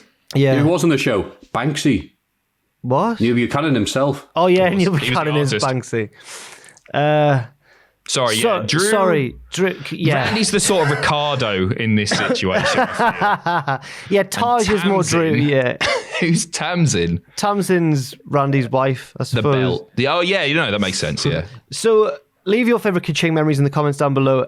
This mirrored when Orton gave Drew 3 kicks a few weeks ago. So they're just doing the parallel of that, aren't they? So I suppose it makes sense. It made WWE look very silly for not getting Drew out of there. Come on, guys. God, I thought it was AEW where the inmates ran the asylum. The Hurt Business beat Apollo, Ricochet, and Cedric because Cedric betrays his team and joins MVP and Co. Yay! Later, the Hurt Business beat Ricochet, Apollo, and the Viking Raiders in an 8-man tag that ends prematurely because Ivar gets injured, and just ignore the fact that he kicks out and goes, the match is over. I'm going to take you back and make sure that you're all right. It will be ridiculous to carry on this match. I'm going to listen to the doctors and check you up. What a crazy thought, eh? Oh. But let's not that overshadow the fact that... The match did finish, but he wasn't involved in Yeah. the finish. Yeah. Right, okay. But let's not ignore the positive. Cedric Alexander's doing something interesting. Mm-hmm. Yeah, it's finally. Yeah, Yes. good. I'm excited for that, but I'm worried because he's just so bloody likable, isn't he? No. I find him very... No, I think he'll nail it. Really, fair enough. I find him very likable, handsome in a non-threatening way, all the things you want from a babyface. But you never know. He could be a great heel. See, he's one of those guys in WWE who is, he was on 205 Live and allowed to do whatever he wanted. He was very entertaining, little bits of personality. And on Raw, he's just one of those generic guys who's like, hey, it's Mr. Poopy Face. Yeah. One of those dudes. So I couldn't wait for him to turn, so he'd stop being that. Now I like him more. Now he's a bad guy because he's not being a dick. Fair enough. We should cheer him. Yeah. He's no longer stupid. Ka-ching. The former Iconics face each other and Peyton wins in a very quick match before hugging Billy after the match. And they debuted their new, no longer having to pay CFO $ themes. Oh, yeah. It was a thing big thing there, because they still are missing a lot of entrances, only playing a few final seconds of them. So I'm fairly sure that's to do with the whole, oh no, we'll have to pay somebody for their work. Bloody hell. But yeah, not much here. I don't know. It's still bothering me a little bit. I like the fact that at the end they hugged, they're still pals. I like it when that happens, where one doesn't like properly turn after years of history together. I think I really enjoy it because they did feel like such a they felt like sisters, didn't they? Yeah. So I just don't think they should have been broken up. Yeah. Why would you? And even if they shouldn't have broken them up, and they shouldn't have then like made them face each other the first week after. That should be something for far down the line when their paths finally cross again. Right. So I don't really understand. Made it very obvious which one WWE wants to push as well. Yep. Because Peyton won. Yeah, I don't know. Yeah, but at least we didn't get any promos like, I never locked ye. Smash. I don't care what you think. Liv Morgan, Ruby Riott beat Shayna in a 2-on-1 handicap match. And then have another one against Nia. And then Retribution and just moving on. Kevin Owens announced No. Retribution. Some of the members got identified by sleuths online, and also Dave Meltzer said a couple as well. So one of them is Mojo by the looks of it, which is exciting for Adam. Is it really? Yeah, one of those guys in that promo was Mojo. Dijakovic was there. He's been rumored for a while. But again, this doesn't mean necessarily that they are going to be the members. They're just maybe they could effectively be extras at the moment, so no one really knows. But how did you feel, Adam, about that? Well, I think he's going to make a good leader. People have been comparing Mojo to Flair for a long time, and I think that this is the new Horseman. It's the 5 Horsemen, maybe more. I don't really know. And yeah, I think. Well, it's such a hodgepodge, isn't it? Why what do any of these people have in common? Well, apart from them being wrestlers. In the promo, they've all been thrown out to the wilderness and meant to feed off scraps in a cruel, unforgiving world. So I'm thinking, is that a deliberate reference to the releases? And are they like parodying the way that released wrestlers go on, which isn't nice? If so, I don't know. I don't think it'll be then. Dijakovic wouldn't surprise me, but I just think that they're placeholders, aren't they? I honestly think they don't know. They're just like, well, and then they'll be revealed to be people. Yeah. Barrett's back now. No, I would love it. I would love it if Barrett was. Yes, Barrett's in charge. He's on the roster page. He's proper. He's amazing. He's so good. Oh, as a commentator, yeah, but I don't want to say new Nexus. Well, he can just be their mouthpiece. Yeah. It's really funny. What are you casting a new Nexus? I don't know. There's so many wrestlers. That was a hodgepodge as well, wasn't it? That was just a bunch of people that had nothing in common except for NXT, the season 1 being a common. Yeah. It's so really maybe funny. Mojo does fit. Growing up, if they did that with 205 Live, I'd be interested. Growing up in Newcastle, and Maffew will attest to this as well, whenever the Nexus gets mentioned, Nexus is the name of the company that runs the local metro service. So you'll always see people blaming Nexus on Twitter, like, Nexus, I was late for work this morning, and then just imagining like Barrett and the lads just beating someone up on the way to work. Yeah.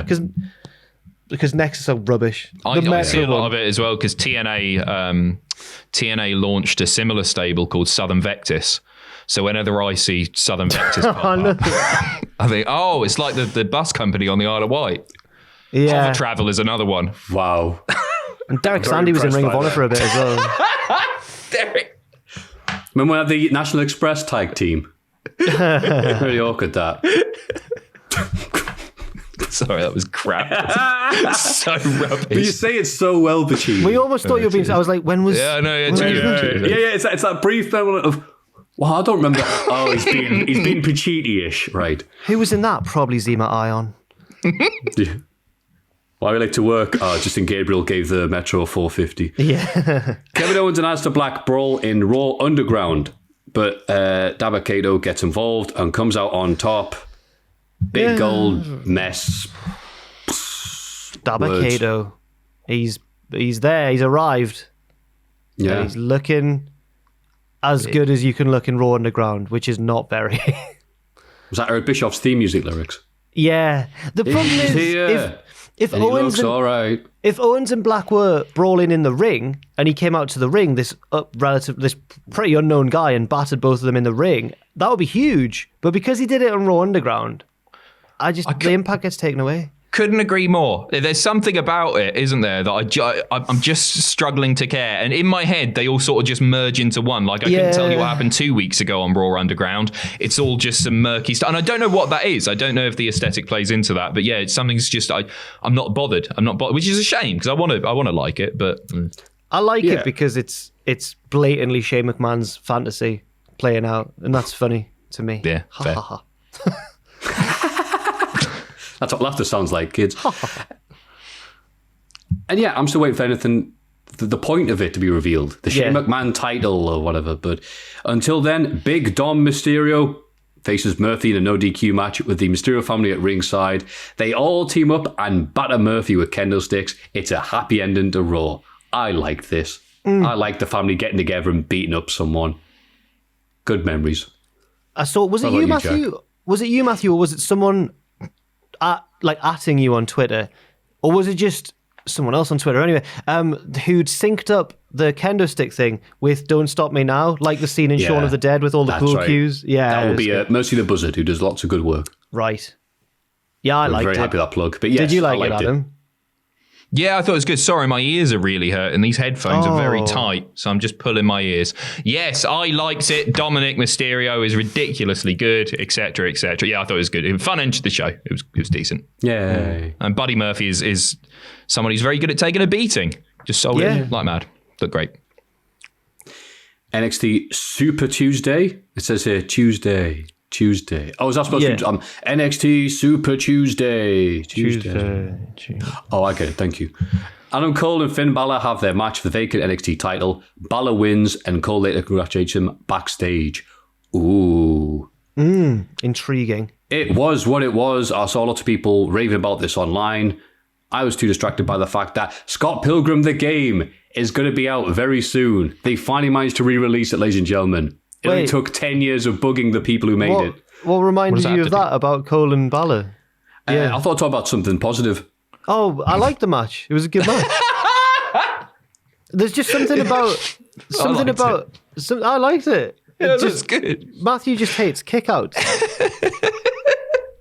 I don't know what happened. I swear I used to like NXT, and then I watch it now and go, it's a bit rubbish, this, isn't it? It feels like a different show. I'll give you that. Since AEW, it's just all the bloody It does, but I can't. I'm sure you can't watch Balor and Cole and say it was a bit rubbish. It was a good match. I didn't say it was. No, sorry. Yeah, I'll apologise. It was all right, but I just have nothing. It's like, wow, that was a good match, and then I'll go to the toilet and come back and go, I remember nothing about it. That's what I mean. They put in lots of effort. Balor looks lovely. I had no idea he was nearly 40. Cole looks lovely also. Yeah. That's what I said. Not as much. Oh, well, I think Cole's a very handsome man, actually. So I know you say every week. Yeah, he's just so... Yeah, and Ross backs me up as well because he's so striking. Oh. But Ross is striking. Well, we all know that. Both of them are striking, yeah. Velveteen Dream squashes some dude, and then Kushida comes out afterwards and attacks him. Good lad, Kushida. And he's not real. No, of course it's not real. It's not. He wasn't actually hitting him. No, the version I saw. I get that the match was just a setup to the return or the attack from Kushida.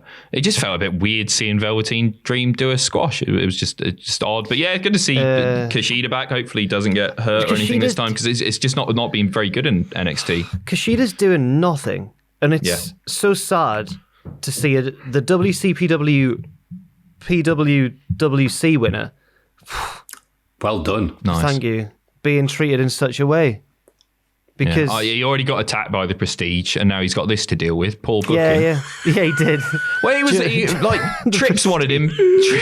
Trips wanted him for ages as well. Yeah. And so I thought, this is somebody that's going to come in, and he's going to be NXT champ within 6 months. And it just hasn't happened. I know injuries have played a part and all that. Hopefully, this is the turning point. We'll see. So. He's not even. They're not even giving him as much as they did with Kenta, who got not a lot. I mean, he got injured a lot as well, but yeah, it's not great. Yeah. Roddy Strong beat Killian Dane after distraction from Bobby Fish. They beat Dane down until Drake Maverick comes out with a bat to save the day. He wants a handshake from Dane, who just clotheslines him instead. Tough love. I think we've all been there. Tegan Nox goes to the Gargano house for dinner, and it's awkward. But she is wearing a Bull Nakano shirt, so another highlight for NXT. Slowly, Candice convinces her to be friends again, but tensions resurface regarding the NXT Women's title. They throw food at each other, and Gargano gets a bowl of pasta thrown over his head. Tegan scarpers. Yeah, Gargano kicked out, though, at 2. He had to take 2 bowls of pasta and a bottle of cumin before he could take the bowl. It was marginally less awkward than my backstage promo with Tegan Nox when I asked her out. So, in a way, yeah. What was that? That's me saying it was marginally less awkward because it was very awkward. I wasn't insinuating something. That was an awful promo. It was a good promo. Well, I mean, obviously our chemistry was off the charts. Yeah, but it was just dreadful. Well, that's the thing when you bring real life relationships into it. Oh my God, no! It's never going to work, is it? Not true. I had to ask out her, Jen, and Susie, but I knew Jen and Susie. At the same time? No. Yeah. In the same show. 4-way. It was like one of those like. But then one of them was going to say yes, but then Jen Louise stepped in and goes, "You can't. He's a journalist." No. What was going to happen was I asked them all out separately. They all said no. Then, because Susie was managing Primate, he attacked me because I asked her out, right? Oh, okay. So then he formed the Jackalites to take down Primate. Then they turned out to be YouTube presenters who couldn't wrestle. The payoff was going to be the one that eventually did get with me was going to be Melina, but then it got turned into the thing that got scrapped, which I'm glad got scrapped, where I lured her into a cupboard. So that was the payoff that everyone wanted as well. I remember all the comments being like, when is Jack going to get with Melina? Why don't you book Melina to get with Jack? It's what the people wanted. What happened when you lured her into a cupboard? She battered me. No, she beat me up and then left. But it got cut from the show, and I'm glad because it made me look like it was awful. But yeah, the fan fiction was all over the place at the time, the Jack Melina fan fiction. Everyone wanted to see it. That's why we booked it. No. She cost 12 grand. Get her in and do that cupboard spot. It's mental. Worth every penny. I had to cut it in the end, but she was like, I'm not getting on that plane unless the cupboard spot.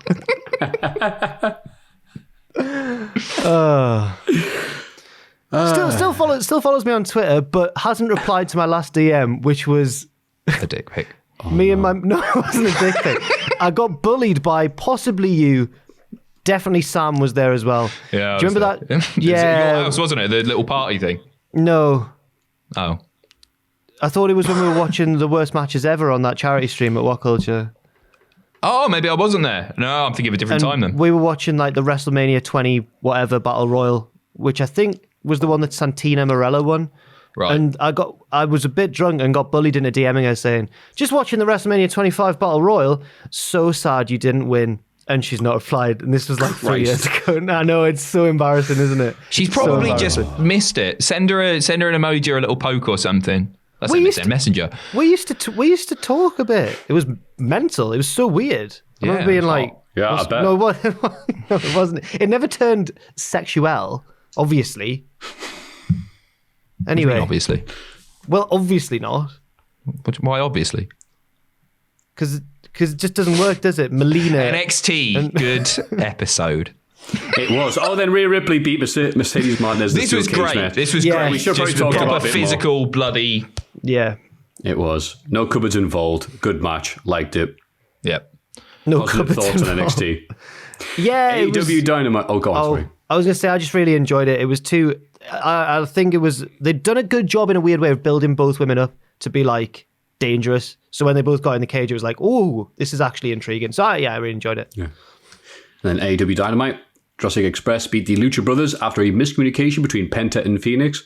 Eddie Kingston has to smooth things over afterwards and also mentions that he was never officially eliminated for the Casino Battle Royale. Apparently he went under the ropes rather than over the ropes or something. But the best bit was Eddie Kingston going, "You are my best friend, over and over again, which is a nice thing to hear from Eddie Kingston. Yeah. He's a nice man, isn't he? Or he seems Seems to be. He's the nicest heel in the business. He loves me. He's my Melina. Right. He? Yeah, fair Are you enough. pals? Yeah. Oh, yeah. Adams, You wouldn't know it by any interaction we've ever had, but we're pals. Adams is probably Mojo because I think he tweeted you this morning, last night. Yesterday. I was watching Matilda last night and thought Trunchbull would be a good wrestling heel. Yeah, great. And he responded to gives a job. Say again? Did you say gives a job? He's more than welcome to one. If the retribution thing doesn't work out, then if he can use Premiere Pro, come on in. Pay him a relocation fee, get him down to Newcastle. Welcome to the team, Dean. What did you say about Matilda? What did I say, or did he say? What did Dean say? He said, she'd probably be a good guy nowadays. Oh, yeah, classic Mojo. What? Yeah. Based on what? What? What does that mean? Because I guess all the bad guys get cheered now. There's no way she's getting cheered. The by Trunchbull. anybody. Trunchbull. Yeah, she Such a good heel. Oh. Yeah, I reckon she'd be. Said no, because there's nothing. She'd be like a Baron. She'd be a female Baron Corbin. I think actually. I don't think she would get cheered. No, I disagree. No, she's an Olympian. She's got that background like Kurt Angle. She did shot put, hammer throw, and javelin. I think with 3 a of them. broken Anyway. freaking neck. Yeah, with a broken neck. I feel like the moment she whipped out, I guess, the inverted Cesaro spin thing with the hair, then she's getting cheered. If she does that, like, imagine that tossing someone into the front row or something. Huge pop. Yeah. My mum's still. Oh, he's gone Huge again. pop as well for Pacitti taking a breather. Oh, he's back. There he goes again. My mum still laughs hysterically at that scene. She can't get over it. The pigtail swinging scene. She finds it so funny. When it's the wide shot when her legs are clearly off the ground. She just loses it at that point. Yeah. Sadist, your mum. Yeah. When Trunchbull's looking around the house for Miss Honey, is it? That's a terrifying scene, and then Such she a good jumps scene. from the upper balcony down like a coup de grace. Hits the floorboards hard. It's terrifying, and you think she's got her, but she doesn't. Yeah, it's great. Matilda's Great film. God. Yeah. And she have like, Send me on my way. if she beats you, you have to eat a giant rusted cake. fruit. After what? Sorry. And if she beats you, you have to eat a giant cake. Do you know all those guys there? They're all fit and healthy. So like, no, not the entire confection. The entire confection.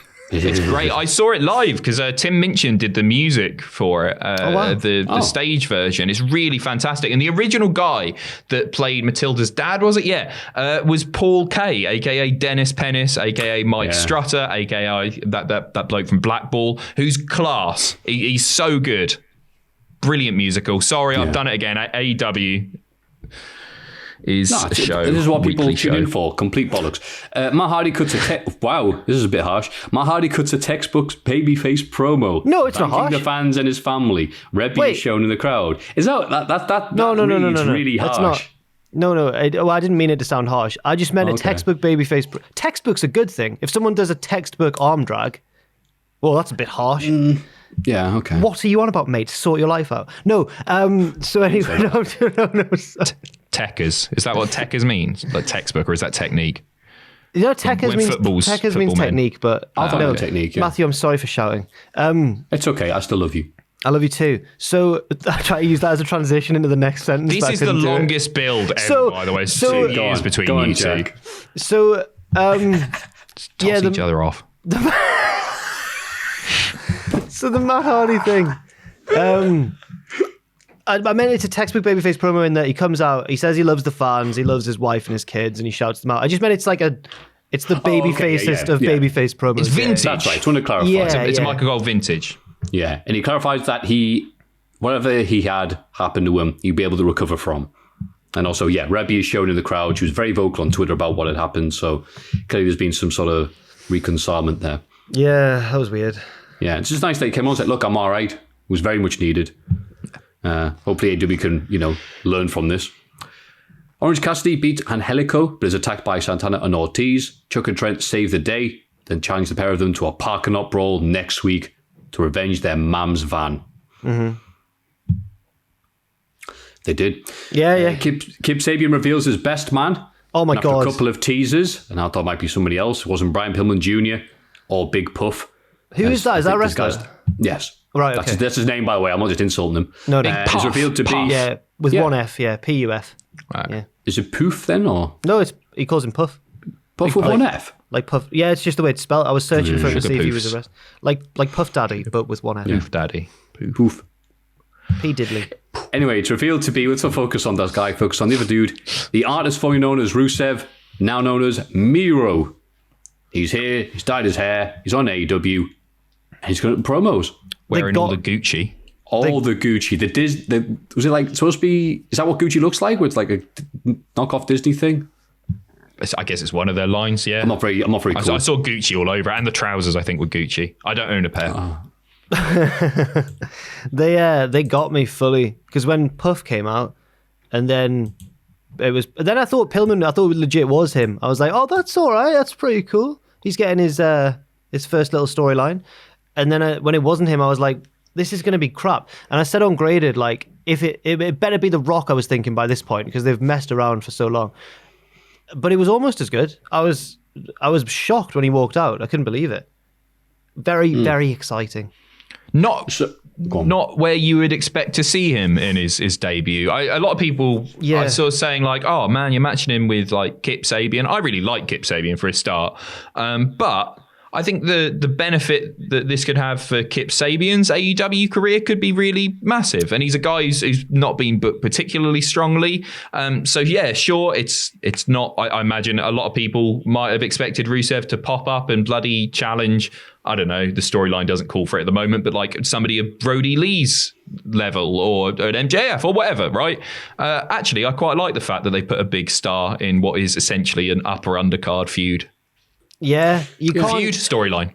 You can't chuck everyone in at the top, can you? Because then some of them will lose and fall down. It's just the way. So yeah. I get it. Yeah. Moxley can't beat all of them every month, can't? And, someone broke it down how this weird storyline has happened. So Rusev gets released. He says balls to this, retires to be a Twitch streamer under his real name Miro. As Miro's channel starts to get big, Lana apparently maybe shills something on an entirely different stream and may have caused Vince to lose his whatever, to the point where he initially bans talent from Twitch. AEW mocks this by having Kip plug his Twitch channel at All Out. And AEW actually has Kip's Twitch plug go somewhere meaningful by having it lead to Miro's debut. Yeah. What a weird circumstance. Yeah. Circumstance, whatever. I'm trying to use wrong words here. No, that was a good summary. If I was Kip Sabian, though, I'd be really worried that he's going to just turn on me and batter me immediately, as soon as possible, next week. Like, just as soon as possible. Should read that segment. My best friend Miro. At the end, he jumped into his arms, and I was just waiting for him to just like Mark Henry him. Yeah. Jericho and Hager beat Joey Janela and Sonny Kiss before Jericho reveals that they'll be entering the tag division. Okay. Time to move on from Orange Cassidy. And by the way, Orange Cassidy appears to be sticking with the serious mode rather than going back to wacky character Orange Cassidy, which I think is for the best. Also use some of the momentum, whatever. The newly signed Tay Conti loses to Nyla Rose, but is saved from a beatdown by Shida, who stares Rose and Vicky Guerrero down. I'm not sure how I feel about Shida versus Nyla so soon after I mean, Shida took the belt from Nyla. I'd rather there was some other women built up, I think. But, yeah. I think we're asking a lot from this company. Dustin Rhodes loses his TNT title shot against Brody Lee, who celebrates afterwards, but forces Cabana to get out of the ring. Dustin's beaten up and broken down. But it's okay, because we learned that Cody's got a brand new talent show. This was amazing. Because I know it wasn't intended or anything, but like, oh my God, Dustin, he's been beaten down and broken. He's not got much left in his life or his career. Oh, if only someone could come help him or save him. Up next, Dustin Rhodes on the Go Big Show. Cody Rhodes in the Go Big Show. Oh, well, I'm laughing. But but no. It was so bad. Where is he?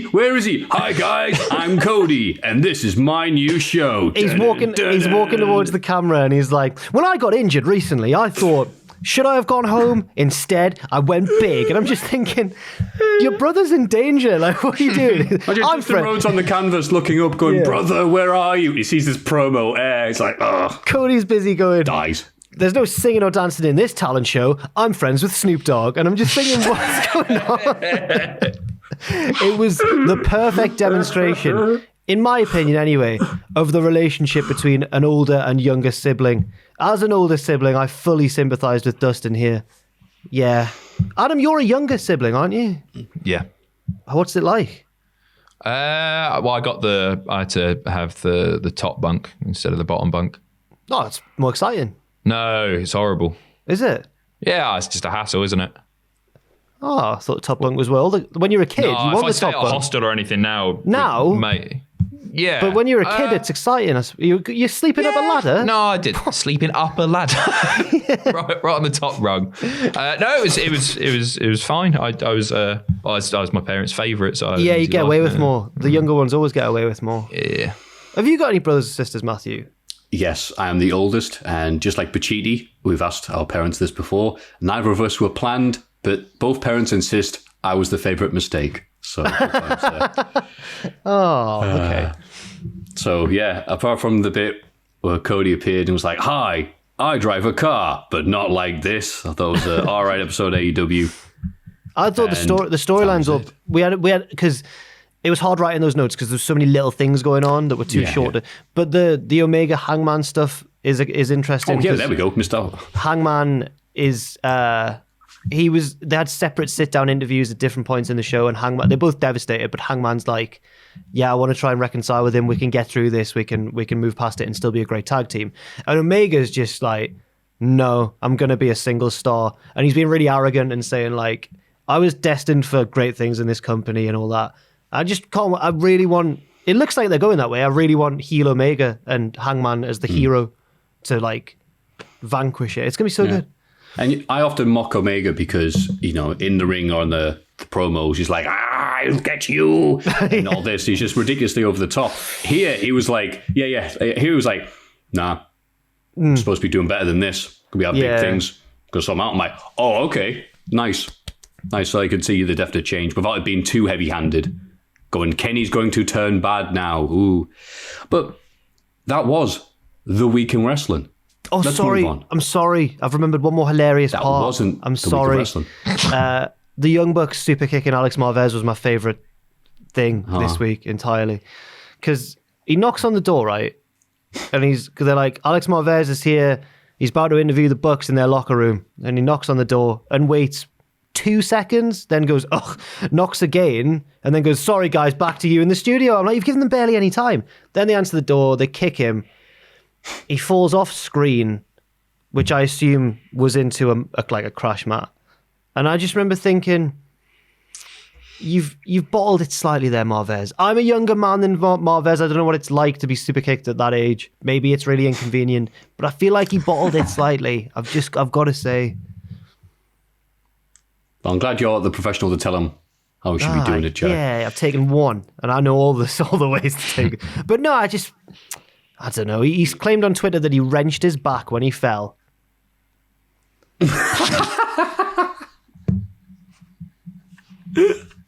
Making friends here. Why have I done that? Why? Yeah, okay, yeah. Awesome.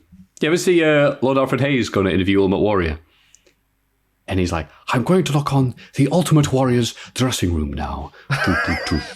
He doesn't appear to be answering, but I will open the door anyway. And Warrior's like, get out! And he's like, that was extremely rude by the Ultimate Warrior. It's like, you just went in about dirty old pervert. Alfred Hayes, the first thing that happens on WrestleMania 1 is he forgets to call Gorilla Monsoon by his work name, and he goes, Gino! It's just so funny. I'm going to knock on the door of Gino Morella now. I like the fact you're sort of doing a Dracula / Lord Alfred Hayes hybrid there. I really like it. Can you do more of that, Maffew? A knockoff Chris Eubank. I want to hear Maffew do an audiobook where it's Alfred Hayes doing an extended interview with Bret Hart. I'd pay money for that. I'll speak to the excellent of execution himself, Bret the Hitman Hart. Go on. Can't be bothered. Oh. I've got nothing planned, and I'm trying to learn on the show. If I've got nothing funny to say, just shut up. Anyway, we'll go on to the next segment, which is right now. Let's have a rummage in our mail bags. Mailbag time. Keep that in, please. Please keep that in. Oh, that was supposed to be for the editor. Oh, just when we went, mail time. I wasn't just saying mailbag. Now it's time to look in the mailbag room without knocking on the door. Question number 1. Hi, lads. About a decade ago, I was a big fan of the WWE Kids with a Z magazine. Oh, I remember that now. They did lots of creative competitions for the legion of fans, and I decided to enter one. I made the Tornado Tag Trouble pay-per-view and drew a tornado-like logo, and it got featured in the magazine, and I got 3rd place. I can't remember which was first, but second was Fatal 4-Way, which I thought was rubbish. About a year or so later, I was shocked to see they made this into an actual pay-per-view event. At the bottom of every competition, there was a small print that stated that every competition entry became the property of WWE, and they have the right to use it however they please. So my question to you is, if you had to make a pay-per-view from scratch, what would it be?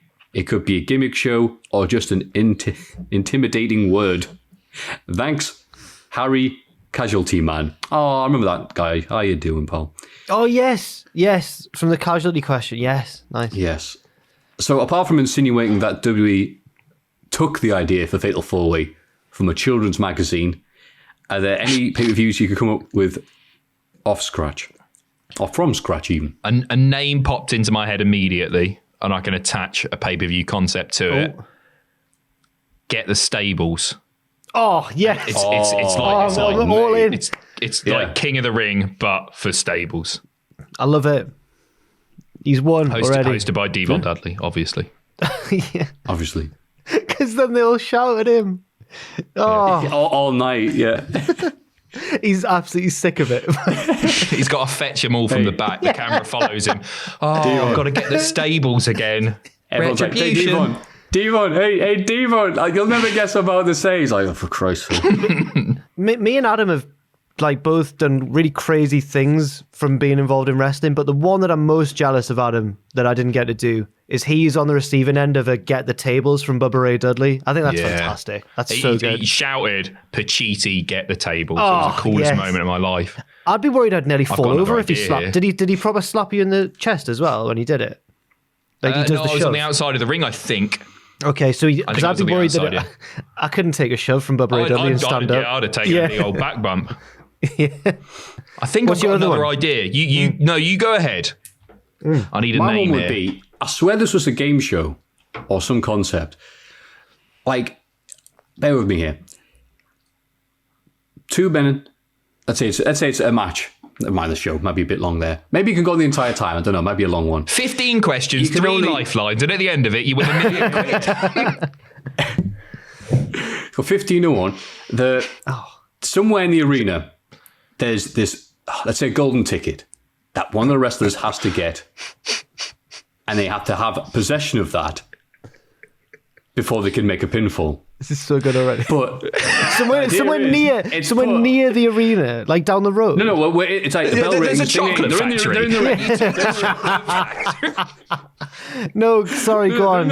You've got to get your grandparents out of bed, but only one of them can do it. Sorry, Matthew, go on. I will shut up. The bell rings, and they have to go, all right, both stop wrestling, and have to go in the crowd looking for the golden ticket, which it might be under someone's chair. So lots of brawling and knocking over kids just to make sure look under their chairs. That's safe. Might be in the backstage area, the parking lot. Might be under a Ford Focus, perhaps. And maybe it's down the Chocolate River. Maybe it's down the Chocolate River. Maybe it's in the 1 millionth Wonka bar. Mm-hmm. And that the only way the match continues is if someone gets this, and eventually, an hour 15 in, they're talking about Devon Dudley. Oh, remember that show they did called Meet the Stables? He's like, I'll kill you all. And then Get the Stables. Someone's starring Ben Stiller. Stables. Sorry, I messed it Robert up. De Niro. Yes, good film. And Devon Dudley gets milked. It's great. And then they come back, and that's the only way they can win the matches if they have possession of that. But then if they drop it, like he's doing the pinfall, and 1, 2, and it drops out of his pocket, and goes, it doesn't count. They can grab it and throw it in the crowd again. This sounds very tedious, Matthew. I disagree. Oh. I think it sounds anything but. Cool.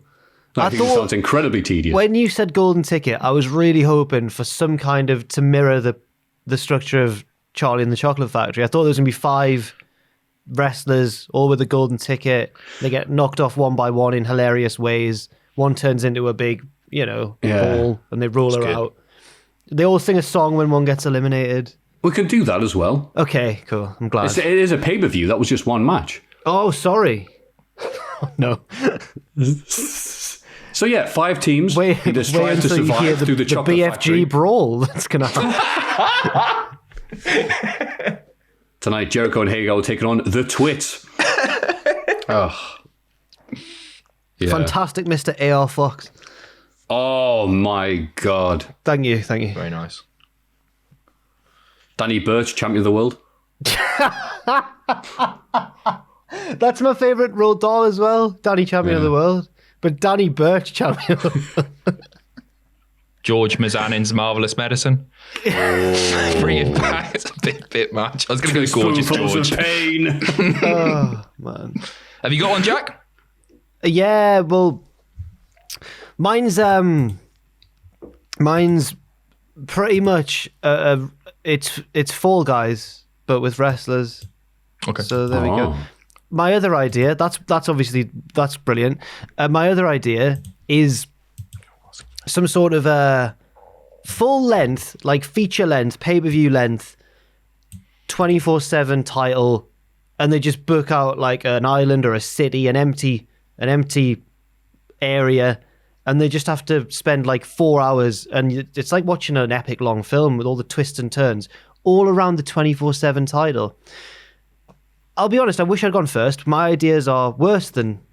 No, I like that last one. That last one's genuinely good. Yeah, but it's not funny, is it? It's not worse than Maffew's. It's not Get the Stables, is it? It's not got that snap to it.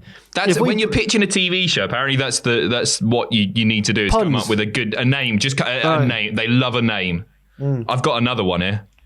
Go on. That I've just come up with. I think it's better. It's not got a better name because I've written 3 names down here. So it's going to be like Clash of the Champions. But every title is on the line, but the only people that can challenge for those titles are people who have never held it before. Okay. So you'd get like tag titles on the line. Oh, who's not held it? AJ. And then he's got, in the weeks building up to it, he's got to find a partner. And everybody's held the tag title. So he ends up having to team with Paul Heyman. That's perfect at the moment, in fact. And then on the world heavyweight, not heavyweight, the Universal, you got Roman. I mean, he's already taken on Jey Uso. They're already doing this. But you could there are different what you could do. Finally, you could do Big E or Cesaro or something like that. And it's called, I've got 3. First Chance Saloon, which is quite bad. The Quest for the Next Transitional Champion, or Belt Virgins. Belt Virgins is the one. I like I Belt think so as well. You have been in the first half, I'm not lying. Brass Ring is a good name as well. Maybe. Yeah. No, it's no Belt Virgins. All right, go Belt Virgins. Because that doesn't exist according to Miro. Or it's above that glass ceiling. So another one could be...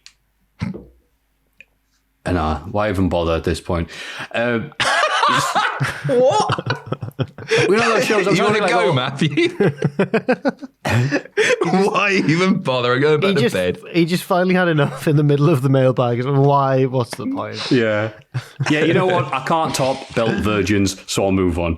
No. I want to hear it. I want to hear it as well. I want to hear it. We're only an hour and 50 minutes in. I was going to say, this is the longest podcast we've ever done, and it's already full of silly things. Crap. Yeah. I didn't say that. So mine is question number 2. Did the Reno's greetings friends? Did the Reno's greetings friends?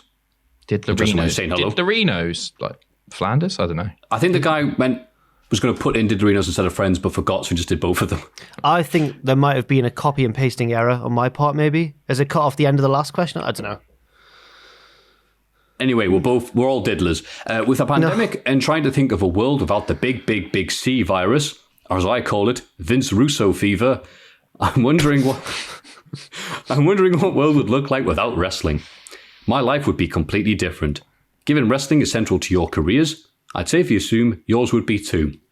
My question, if professional wrestling didn't exist in any form, how different would your life be? Would your personality have developed differently? And what would you be doing for a career if it wasn't wrestling journalism? Or poorly editing together clips of people making mistakes in your workplace like Maffew does? Poorly? Much love to all Did a of hell you. of a job.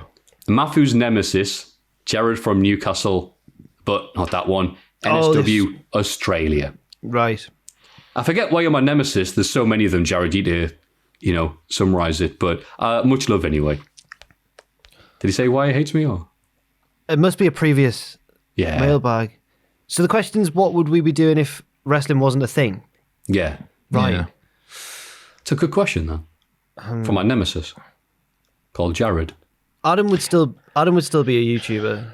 No, I wouldn't. He'd be making videos in some way. Yeah, you're way bigger than wrestling, journalism, and all that. You'd be doing some kind I of hate it. viral.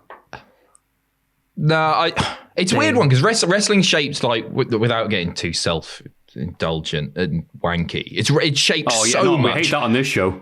So much of who I am, from like big things like not learning to not care what people think about me. So like wrestling, I don't care anymore if people know that I like and love wrestling.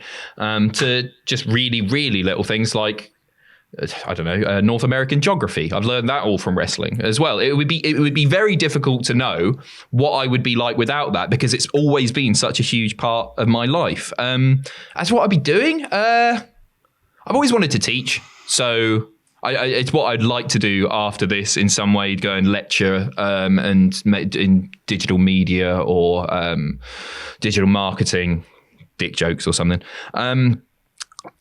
And again, without wrestling and doing what I've done over the last 5 years now, I wouldn't be in potentially the position to do that. I don't know if I'll be able to do it anyway.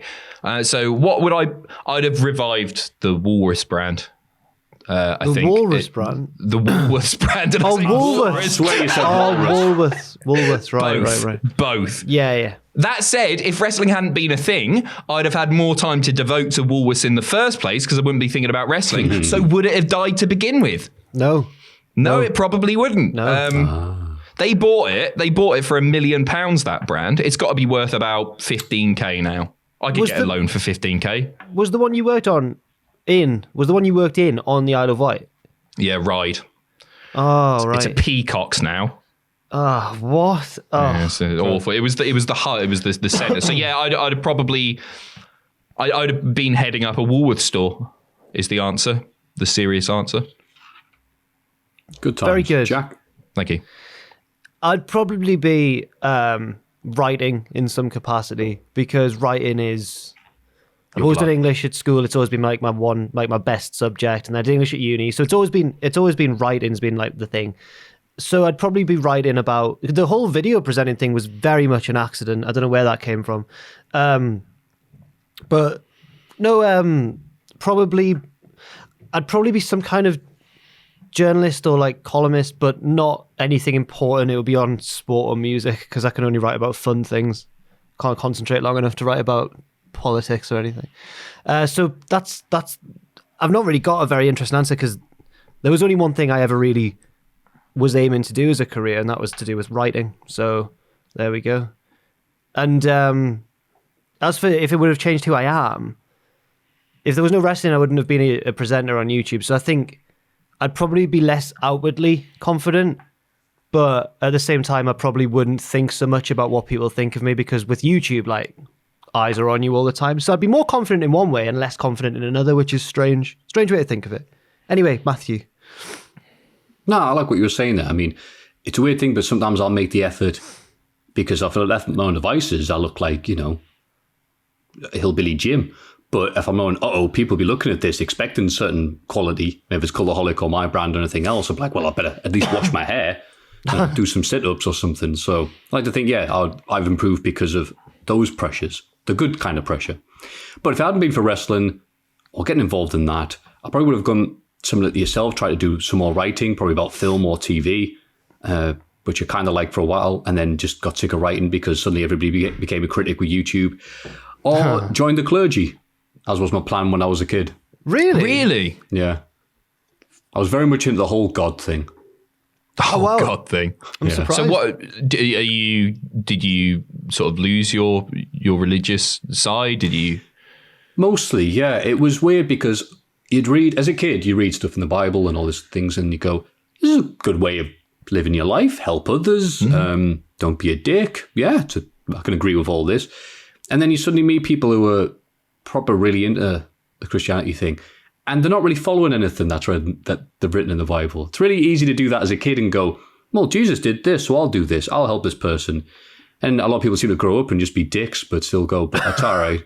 Because I'm not doing 1, 2, 3, 4, and 5, but I'm doing 8 and 9, so it's all right. I'm nearly there. And I just couldn't really get my head around it. So. Fair enough. So you were gonna enter what with the aim of being like a vicar or a priest or something? I don't really know how it works. I like the idea of being that little vicar in the village who I'll get on my bike, I'll go get my bread and milk from the local pub, and they're all like, hello, vicar, hello, Doreen, hello, Jar. That's the dream, isn't it? This country. Yeah, just like one of those little houses that's got like vines coming out the side. Come on, of vicar. Wait for the drop. Sorry. Oh, could have done with those prayers last night during that match, eh? I was going to say, you kind of are the vicar of the wrestling world, aren't you? You're kind of that bloke in the village. I've got no idea. Way. Yeah, people don't know me yell stuff at me, but it's not encouragement. Okay. Anyway, moving on. Question number 3, Topecon A up, lads. I was watching the podcast, finding great humour, and now you constantly flow between wrestling and obscure British TV references. Flow is not the right word there. Constantly swerve wildly between wrestling and TV. Constantly great. I'm grateful to understand most of them. Feel bad for all the non-Brits tuning in, and God knows what they think. They love it. Oh, and suddenly it was like I unlocked an old suppressed memory, and I had a vision back to when I was a child watching the Attitude Era WWE stars on The Weakest Link. My initial thought was that I'd just dreamed this, but I remembered it in such detail I convinced myself to search it. After a quick Google, I did indeed find out that they did 2 WWE/WF themed episodes, and just to see Kane, should say that, stood at the podium in full gear is amazing to see. Yeah, bless him. He is right. They did make him wear his mask the full time. I can picture it. He had the vest on at the time, didn't he? It's that one. I can see the thumbnail in my head. Were there 2 Weakest Link specials or just one? Yeah. 2, yeah. Because there's the one where Ann Robinson goes... Yeah, and Kane won as one as well. But Booker T did so badly that they ended up making fun of him on Raw. There's a one where Ann Robinson goes, Steve Austin, who are you? And he goes, what? It's so funny. Oh, the wrestlers pop, they love it. Yeah. Doesn't know what the hell is going on. No, she doesn't. She'd be a good general manager. No, she wouldn't. Like Weakest Link. Hater. No, she'd be brilliant. She'd be up there with Vicky Guerrero. The heat that she would have. Yeah, she's rubbish, isn't she? But then at the end of every episode, she'd go to the camera and just give a little wink. I'm not really a dick. You know she's... Yeah. Yeah. Carry on, Maffew, sorry. Anyway, my question, because of this outstanding find, is do you have any random old wrestling memories, probably from childhood, that you are sure you have made up entirely when recalling them, or were in fact true? Or maybe something you really did think happened, only to find out you totally made it up. By Pacitti. That was well done. Do you want to go first, Pacitti. Maffew, then? Or Hello. Thanks for all each and every one of you do. I think it gets said a lot, but you guys do more than you'll ever realise for so many people. I actually made friends at Mania 35 because we heard each other making Cultaholic references. Oh, that's cool. That's a cool story. Owen from near Leeds, in brackets, hopefully you've met enough folk from West Yorkshire to get this joke. We got it, don't worry, pal. Wait. I didn't. Is it because everywhere in West Yorkshire, people just say near Leeds? It's like you're saying, whereabouts are you from? From Bishop Auckland. What? Oh. I'm near Durham. What? I'm from near Newcastle. Oh, yeah, right. I'm man, you know. So yeah, we all get that. Thank you very much for that question. It's nice to see people making friends because of Cultaholic. Oh, that's nice. The fans make friends and we make enemies because we're in it. It's fantastic. Any old memories that you thought were random that you made up but didn't? That type of thing? Yes. Go on. There's one that it's one of my earliest memories of seeing wrestling on a TV. And I don't think it ever happened because I've never confirmed or denied whether it actually happened, but it's so unlikely that I just don't think it ever happened.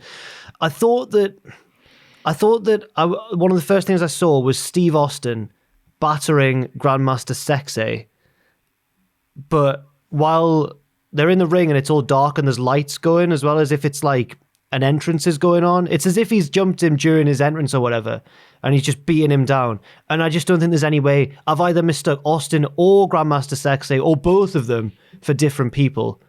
And I just don't think that's what was happening at all. So I've always, that's like my first memory of wrestling as well, but don't think it happened.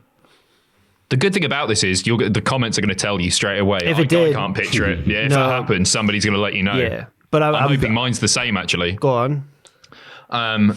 So I've got some memory, and I think it's really distorted because in my head, it was TNA on one of the early TNA pay-per-views putting on a 1 count match where the ref didn't need a count of 3, they just needed a count of 1. Because I can picture the finish, and I think I'm piecing this together from a GIF from a long time ago on like 420 channel Woo or something like that.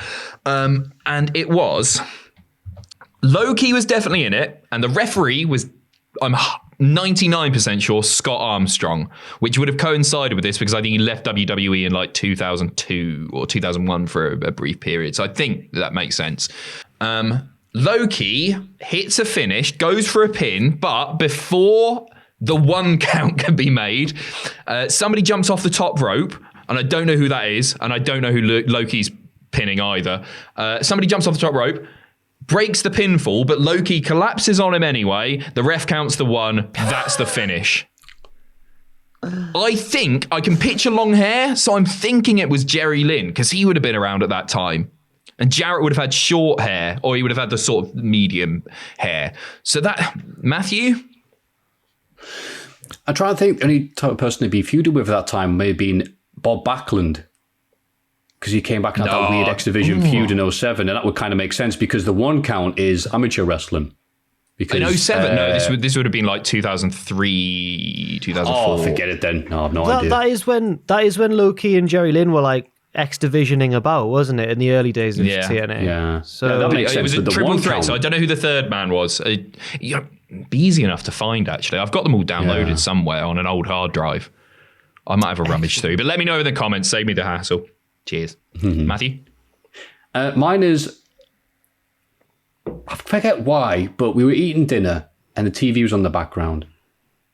And we're like, trying to eat and then watch TV.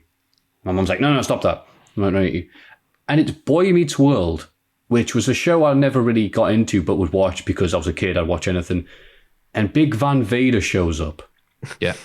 I'm like, what? And then I'm just ignoring my mum going, that's Vader, that's that wrestling guy I've seen in the magazine. That's probably the first time I saw Vader on TV, in fairness. Other than it was just being, him bleeding on the front cover of Raw.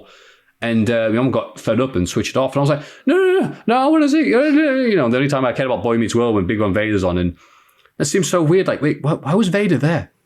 What was this wrestling show as him on this show? And obviously he did, but then I've had that memory of really wanting to see this program that I couldn't care less about. Just be that one time, and my mum going, no, this time you're not watching it. We're going to eat by like a real family. No TV. Have you seen it since? I've seen clips of it. Yeah. I think the whole thing's on YouTube. I had it in my head that was on Clarissa Explains It All. Was it Boy Meets World? Yeah. Okay. Was someone else on Clarissa Explains It All? Or Sabrina, maybe?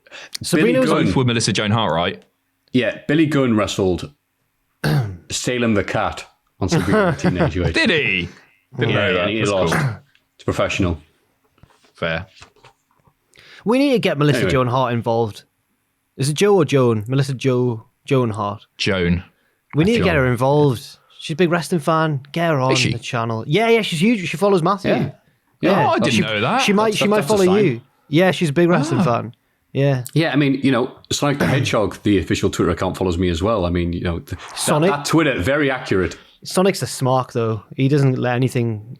He's very knee-jerk with his reactions. He is, man. He's knows his way around the ring, though, right?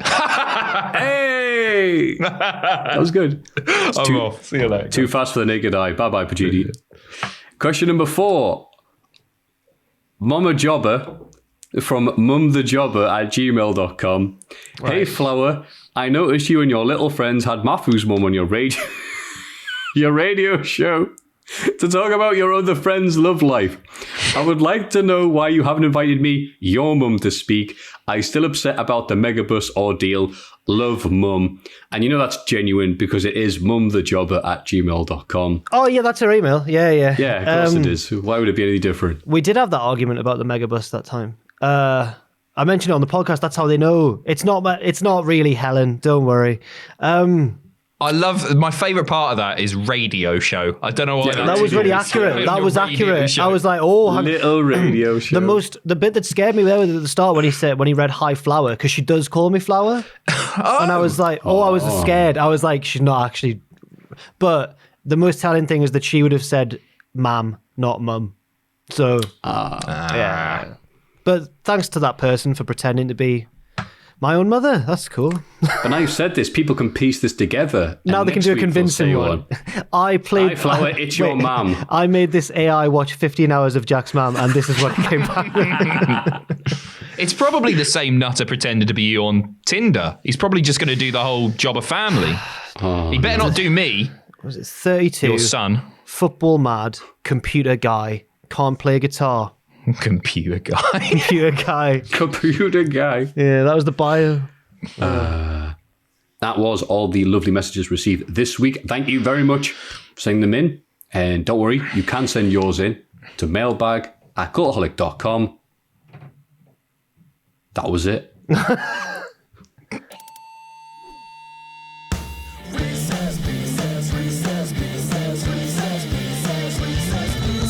Now for the segment So Good. Some other YouTuber with 100 times the followers nicked it. Stephen didn't nick it, just to clarify. Oh, of course he didn't. He borrowed it. A hearty hello to you gentlemen from Battle Creek, Michigan. Yes, the same one that RVD is from. Love that place. Love hearing it. Battle Creek. With the recent splitting up of the Iconics and the imminent push of Peyton Royce. What? An imminent poosh. Oh, he's done. That's Andy's thing off What Culture. Poosh Gangrel.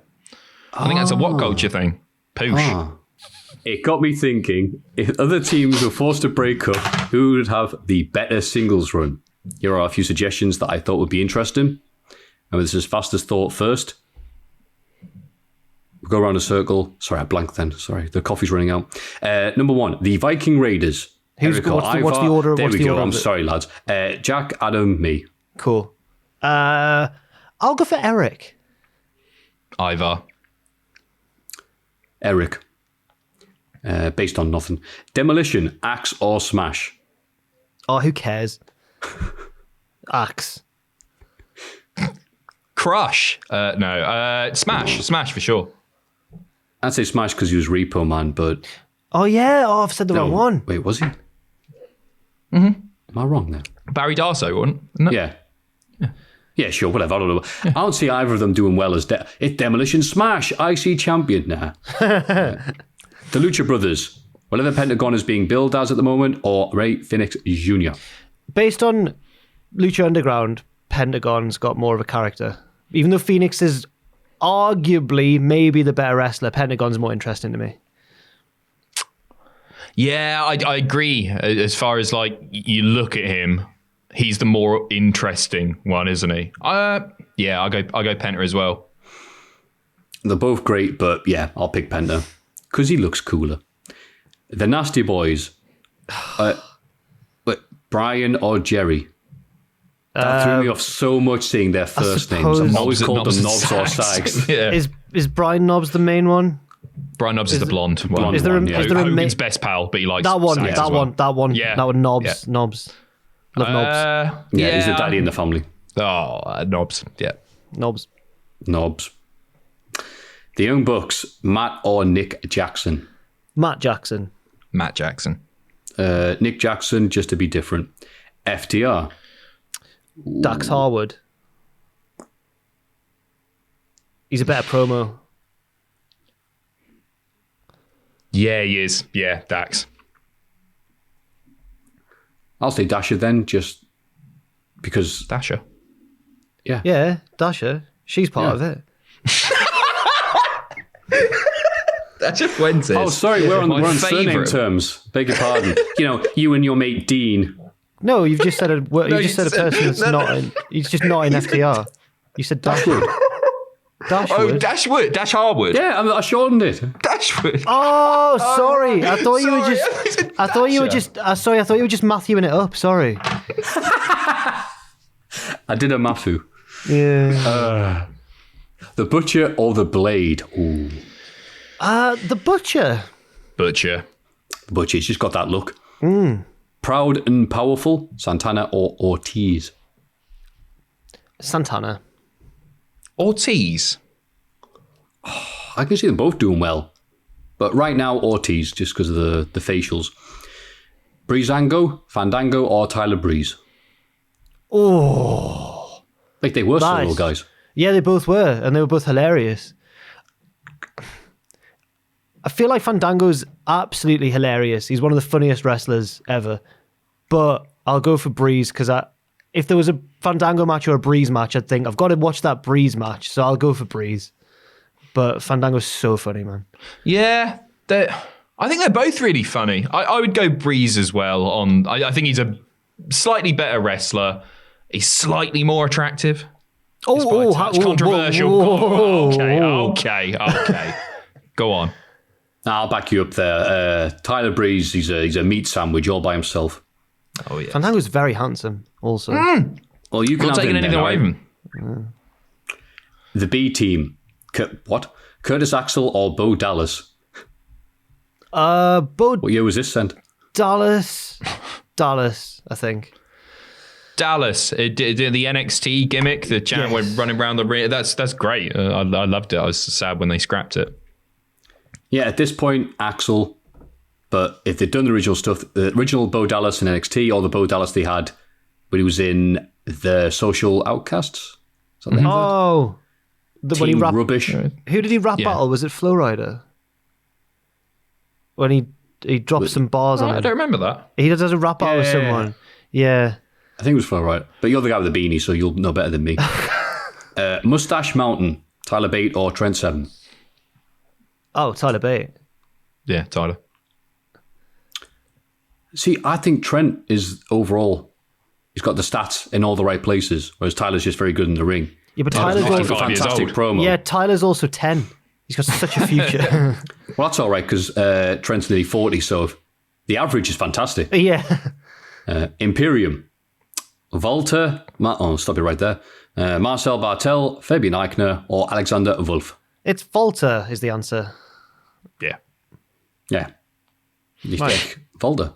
Yeah. Thanks for asking. What if you threw Thatcher in from the olden days? I thought you meant not Thatcher. Maggie. Not Maggie. What if you threw in there? Or Maggie's son with the helicopters. No, not even him. I genuinely thought, what about John Major? Would he do all right? So apart from Volta, that there's no You got Volta them. than Thatcher. Yeah. Rank them. Put them in order, Matthew. Walter's number 1. Number 9. Zwei is Thatcher. 3 Marcel. Yeah, I agree. Fear. No, I'm siding with Twitch.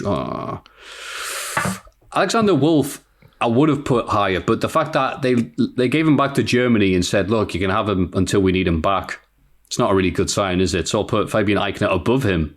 So Wolf's last. Ooh. I'd swap the last 2 round, but I agree otherwise. I like Wolf. Yeah. Anyway, the Briscoes, Mark or Jay. Not sure how y'all feel about Ring of Honor, it says. Probably Jack Briscoe. Nay. Because apparently, I've not seen much Jack Briscoe. Apparently, he was absolutely phenomenal. Apparently, he was really good. Oh, the promos Gerald and Jack would do together are pretty fantastic. Right. What was it? Oh, there's one that I have, it's on Twitter where they're talking about they're going to have a tornado tag match against the Road Warriors. And they're like, oh, you guys think you're so tough with those big old muscles. Well, let's see you do much when I put those big muscles on the back and your legs are flailing in the air. It's like, It's like Matthew McConaughey cutting a promo. Yeah. I'll genuinely go for Jack Briscoe. Haha. Because I'm smarter. Ah, nice. Pacitti. I'll go for Jay. They're much the same to me, to be honest. I wish you'd gone for Gerald. Gerald. I was going to do it. I just thought you've done the joke. I can't just piggyback off. You're right, I'll go Jay. I mean, you can't run a joke in the ground. I'm picking Gerald Briscoe. Primo or Epico? Oh, Epico, as we've established on this channel, Epico is the far superior of the Shining Stars. By a mile. He's the shiniest of the stars. Have you seen our video, Maffew? Every member of the Shining Stars ranked from worst to best. No, Oh, it's, yeah. We did it. It was an April Fool's video, and we ranked them all. No, it wasn't. It just happened to go out on April Fool's Day. Yeah, sorry. Yeah. It wasn't. And we ranked them all, and Epico was number one. So, yeah. That's good. The Jurassic Express, Luchasaurus, Jungle Boy, or, wait for it, Marco Stunt. Jungle Boy. Jungle Boy. Jungle Boy. I try to get a good mix of teams from the past and the present and across a couple of brands. Kind of hard when WWE doesn't have a lot of good tag teams. Ooh. Who are the champs right now? Cesaro and Nakamura and the Street right. Profits. Mm-hmm. Yeah. Street Profits are good. I like them. Yeah. But then on Raw, what else is there? Because Andrade and Garza look like they're not having fun. One of the Viking Raiders is injured. Well, they're doing There's Cesaro business. Nakamura versus Street Profits, yeah. aren't they? They've come over. That's why they just decided there's a quarterly brand versus brand thing. Yeah, they brought it up again, didn't they? They went, remember that? Brand versus brand, and everyone went, Yeah. no, yeah. Right, ignore the fact that we're having a bit of issues with tag teams at the minute. Brand versus brand. Should be a good match, though. Anyway, thank you for all your awesome content and make it available in actual podcast form. It gets really boring in a warehouse for 12 hours a day. Keep up the good work. With all the heat in the world. TJ Allen. P.S. Try and mess that pronunciation up, Maffew. What? Thank you, make TJ. it available or making it? No, does he mean... you. Thank you for making it available in actual. Sorry, it's been complimentary there. Yeah, that's nice. Well, you're going to love this one. It's gone on for about 4 hours, mate. That's a third of your shift sorted. You're welcome. Yeah, you watch it after this podcast and you'll go, wow. I might as well ask you on camera, Adam, who's editing Wrestlers of the Week today so I know who to send the stuff to? Maffew again. Maffew. Maffew. Give him some not you, stuff. I think so. other Maffew, yeah. Yeah. I think you just want to do Maffew. Imagine a Botchamania edited Wrestlers of the Week. That'll be interesting. Yeah. Simpsons everywhere. That'd be crazy. Well, that's when Tubman's edit. I can always tell when Tubman's edited something because if anyone's watching a video and sees a lot of Simpsons, Simpsons images, it's a Richard Tubman joint. Mm-hmm. Or anime. Or anime references, yeah. Likes his anime as well. He's a good lad, that weeb. Oh, he's listening now, isn't he? Yeah, he is, yeah. Yeah, but he's muted, so it doesn't matter what he says. He can't reply. Prick. Yeah. Oh, really? Same to you. Not very nice for him to say it on the stream, is it? Anyway, thank you very much for the Reese's Pieces. You can send your Reese's to the same place as the mailbag, which is mailbag@cultaholic.com. It's Cultaholics.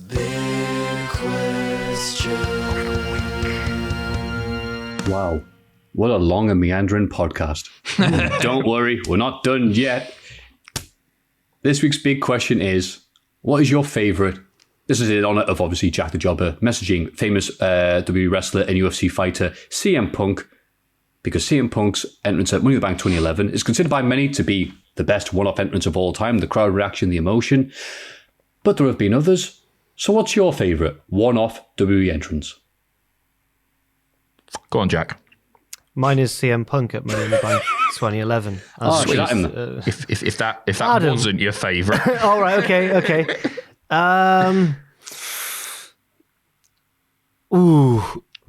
Right, okay. I suppose, apart from Punk, it's WrestleMania's always up there because they really pull out the bag for a lot of the entrances. Rusev on a tank is up there because that was fantastic. Just to keep the theme, I suppose I'll go for CM Punk's last entrance in Ring of Honor before he left to go to WWE, because he's just been a heel. He's been on this monster run. He's finally lost the belt to, I think, Jamie Noble, and he's about to come out for his last match against Colt Cabana, against his best mate, and he's a babyface again because the storyline's over. It's just his last match, and he comes out and just the streamers, and he's crying, and it's just really, it's one of those moments in wrestling where you're like, this is a really genuine moment, and it's really nice. And then he loses to Cabana. He puts his mate over on the way out as well. Ugh. So I'll go for that one. What was he? Sorry, Matthew. I was going to say, what was the song? Because Matthew will know what song he used. I was about to ask. That's what I was about to ask. Because he used a variety of different songs. He did, didn't he? It was it like so? It sounds song, like, isn't it? It sounds like a Social Distortion song or something, a bit like that. Snooker Loopy? Yeah, he comes out of Snooker Loopy. Matthew's having a Google. Matthew's having a Google. Yeah, I know the AFI one, which is Misaria Canter. Yeah, it was a more happy one than that. Oh. It sounded like a Social Distortion song, or like story, Story of My Life. Story of My Life. It wasn't that, but it's that sort of vibe. What, the One Direction song? No, not the One Direction. The Story of My Life. Punk comes out. This is my final match ever. Scotty doesn't know. Punk comes out. So that's what makes you beautiful. I'm going to go with an Undertaker one, but I'm torn between the obvious Undertaker one, I think anyway, which was 29 with the hands. Yeah, that was cool. Which is amazing. And and it's given us my favorite wrestling photograph ever, which is just of that moment you see a silhouette of Taker with the hands coming up, and it's just incredible. Just a brilliant, beautifully taken photo. Or WrestleMania 9, where he comes out with the Raven. Which I really like, and I just thought was cool as hell. I almost said crow then. When I just thought it was really, really cool when I was a kid, and it stuck with me for an awful long time. I think it's a really cool entrance. I thought you were going to go for 20. Go on. When he came back against Kane, and it's all the druids and the flames. Yeah, that's cool. Bearer comes out. I think the hands is cooler. Fair enough. Yeah. He's had some. I know he said some Whopper ones, but I think that's OSW's IP that I've just stolen there. He's got some Whopper entrances. Like you take everybody else's. That was Belfast, not Dublin, Jack. Come on. So that's Taker's a good one. Matthew, have you found what the song was? Yeah. Do you mean Bouncing Souls? No, you'd know that one. Night Train. Don't know. By Bouncing Souls. Let's look at the Ring of Honor ones. There's Hate Breed, A Call for Blood. No. Does that sound right? Living Colour, no, it's not that one, obviously. And that's all the ones I got listed here, apart from AFI. So maybe it was just a one-off. Let us know. Yes, we'll move on rather than be boring here. And what was I going to say? Oh, can I guess yours, Matthew, please, friend? Oh, okay, yeah. I've got two, but one's a quick mention. Is it Anita? Oh, it wasn't, but it should be. Because that's Anita. That gets posted. Anita, yeah. I know exactly what you say. Anita's entrance, and everyone knows exactly what you mean. Because it Japanese gets posted on Twitter. deathmatch guy. I thought you said Anita. I was like, Anita. Yeah, someone's Andy. Anita Skeeter. Yeah, Jerry's wrestling legend, Onita. Yeah, I'll say this one then, because it's on Twitter every friggin' week, and I love it. He makes his entrance at a bunch of New Japan shows he appeared on because reasons. And you have to remember, Onita is seen by a lot of people who like watching Japan as this crappy hardcore dude who couldn't wrestle, so he needed all the gimmicks to get himself over. That's a real thing. So he comes out and he's been a huge, huge good guy in FMW. But now it's years later and he's lied about retiring and all this. His reputation's a bit, He's in New Japan where it would be like, Zandig showing up to take on, who was in WWE? I know, Cesaro. So be like, what? What the hell are you doing here? How dare you exist? So he comes out and just sits down, smoking a cigarette, looking like he's having the best time of his life. And there's all these Japanese people, boo! Like, how dare you? You're smoking before a match. Like, you're already unathletic and a bum. And how dare you? That's awesome. Such an amazing entrance. I believe that's the Masachono one, where the Masachono arrives in one of those giant Jeeps. Oh, nice. Just to, show that he's cool. Anyway, that's a good one. But go on, what was he? Yeah.